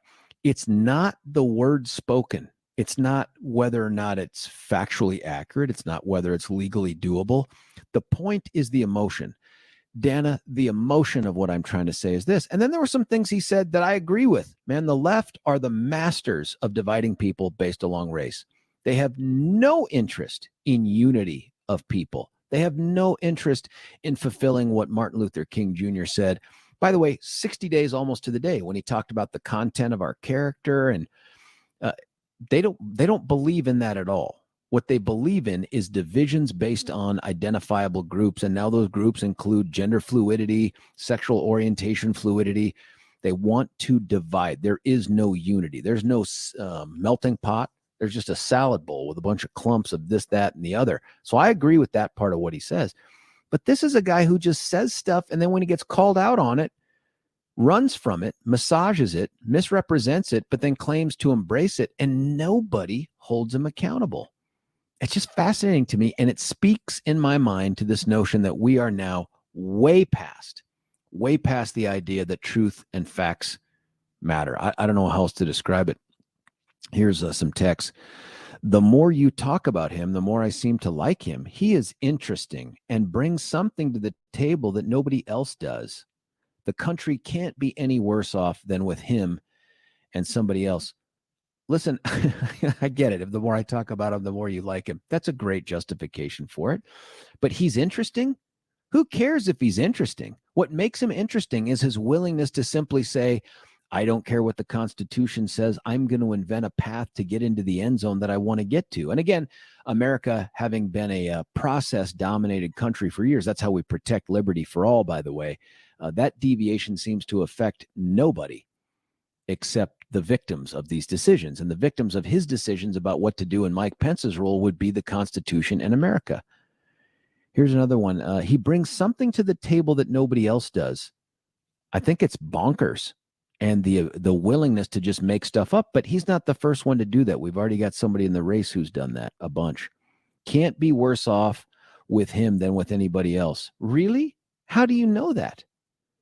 It's not a question of, hey, if he were the Republican, would you vote for him or Biden? I just pray to God we never put him in a position to do that.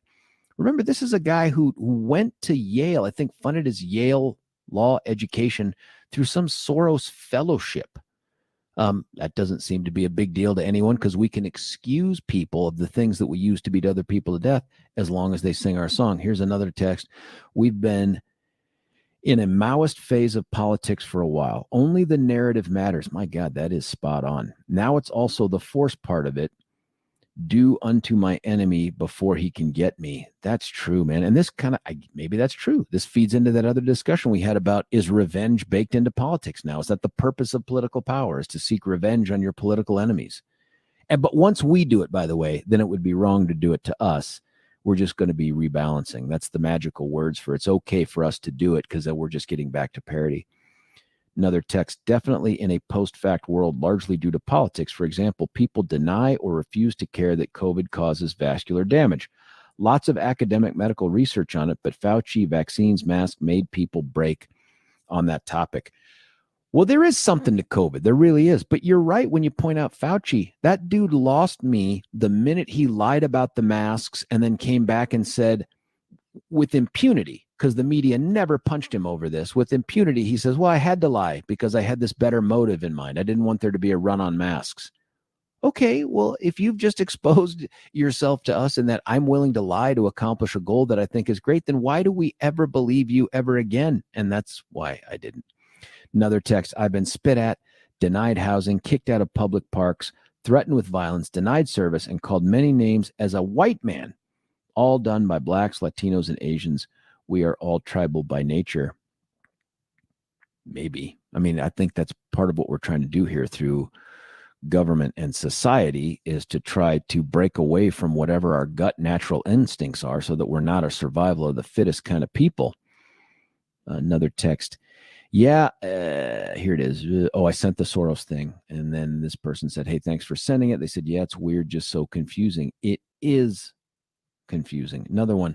Do you listen to Colonel Douglas McGregor in his various interviews concerning Ukraine? I listened to his podcast thing or whatever he did with Tucker Carlson. I think it's extremely interesting. I also think he's just been wrong so many times, it's hard to find him right. He's going for the blind squirrel thing.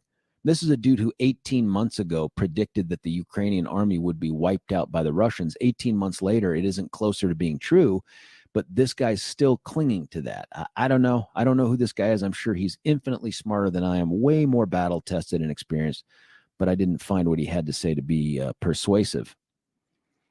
If it meets the paperwork requirements, it goes back to the House and Senate for debate. Happened in 2005. What's that? Cruz certified count, Congressman, Senator, deal that you are spreading misinformation. Leanne says I'm spreading misinformation. Well, I guess we need probably someone from the government to step in and stop me from spreading misinformation. Leanne, is that what you're saying? If it meets the paperwork requirements, it goes back to the House and the Senate for debate. Happened in 2005. I have no idea what you're talking about, Leanne, but I'm going to look it up because you're so certain that I'm spreading misinformation. Listen, 303-696-1971 is the phone number. Are we in a post-fact world? And by the way, Leanne's comment is in response to justifying that we can hijack the presidential vote confirmation process by just a couple of well-intentioned senators or my God, maybe a well-intentioned vice president can sit there and decide for themselves, I'm suspicious. And if I'm suspicious, it means I'm not going to certify this election. Ramaswamy said he would do it just to get legislation that he thought was important. Others have said that Pence was a backstabber to Trump for not delaying what's required under the Constitution until apparently he and he alone was satisfied. I mean, I'm not sure. How do you get away from the fact that if Mike Pence does that, it's Mike Pence alone deciding who gets to be president and when, and who can stop him? I guess he'd have to be impeached by Congress. And my hope is he would be impeached by Congress if he decided to hijack the system. But that's not how that guy is built. I just don't see him doing that. I'm just so fascinated with this bizarre world that we live in where we're going to suspend portions of the Constitution. But just this once, it won't ever happen to us. Kamala Harris would never do this to us. The Democrats could never do this. We need to do it this one time so that we can fix things. Yeah, interesting. Before we get to the phone lines and the other texts, let me tell you a guy that fixes things is a guy named Dan Caplis. He is a fixer. He can't put you back together after someone's negligence or recklessness has harmed you. He cannot give you back everything that was taken from you. But what he can do is help you fight for justice in the civil justice system. He's been doing it at the top. Well, he and Bobber, I mean, the records that they have are ridiculous. I didn't even know they kept records like this, but back to back to back to back to back. I hope that's 5 in a row, multi-million-dollar outcomes. Largest outcome against a trucking company ever in the state of Colorado. That's no accident. But if you're the victim of one, you hire Dan, you hire Bobber, and they go out there and they get as much justice for you as they can in the civil system. And that usually means dollars. He doesn't get paid unless you do. And in fact, his pay is completely tied to how much justice he can bring back to you. That's the system that you want to have. And this is the guy you want to have in your corner. Dan Caplis at Dan Caplis Law, Caplis is how you spell Caplis, dancaplis.law.com. You can check him out at 303-770-5551, 303-770-5551. Ramaswamy. Is this guy a legitimate candidate? Does it matter that he says bonker stuff, or do you agree with his bonker stuff? Does it matter anymore in this presidential election, or are we just going to vote for emotion? George Brauchler, 710 KNUS.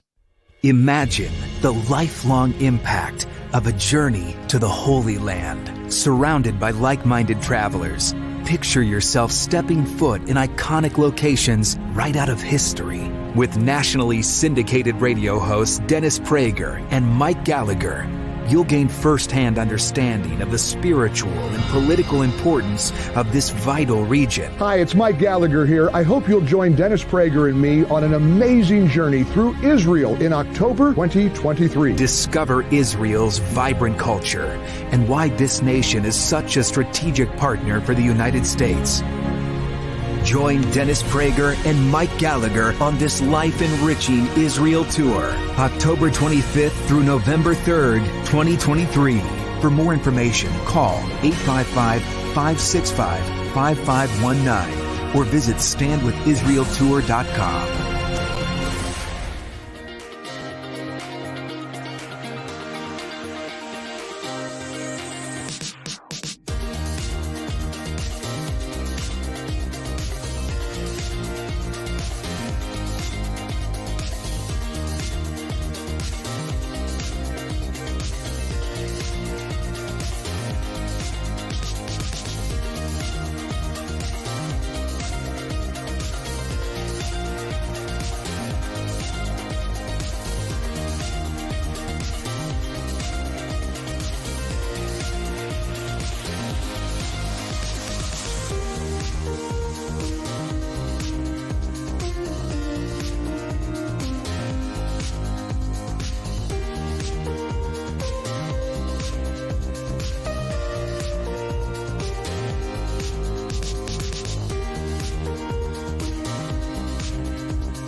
George Brauchler back with you here, 710 KNUS. A little David Lee Roth and Van Halen from back there in the 80s. Love that.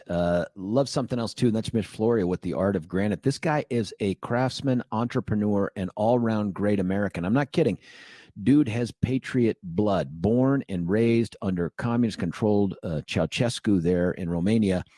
Fled to America because this is the place to be, obviously, for freedom. Started up a company, started up a family. Both have been thriving. His company's called theartofgranite.com. And if you want to patronize a real patriot, then you're going to give Mitch a call. Countertops in your kitchen, countertops in your bathroom. There's a million different places that say, hey, we can do it for you at the best prices and with the best craftsmanship.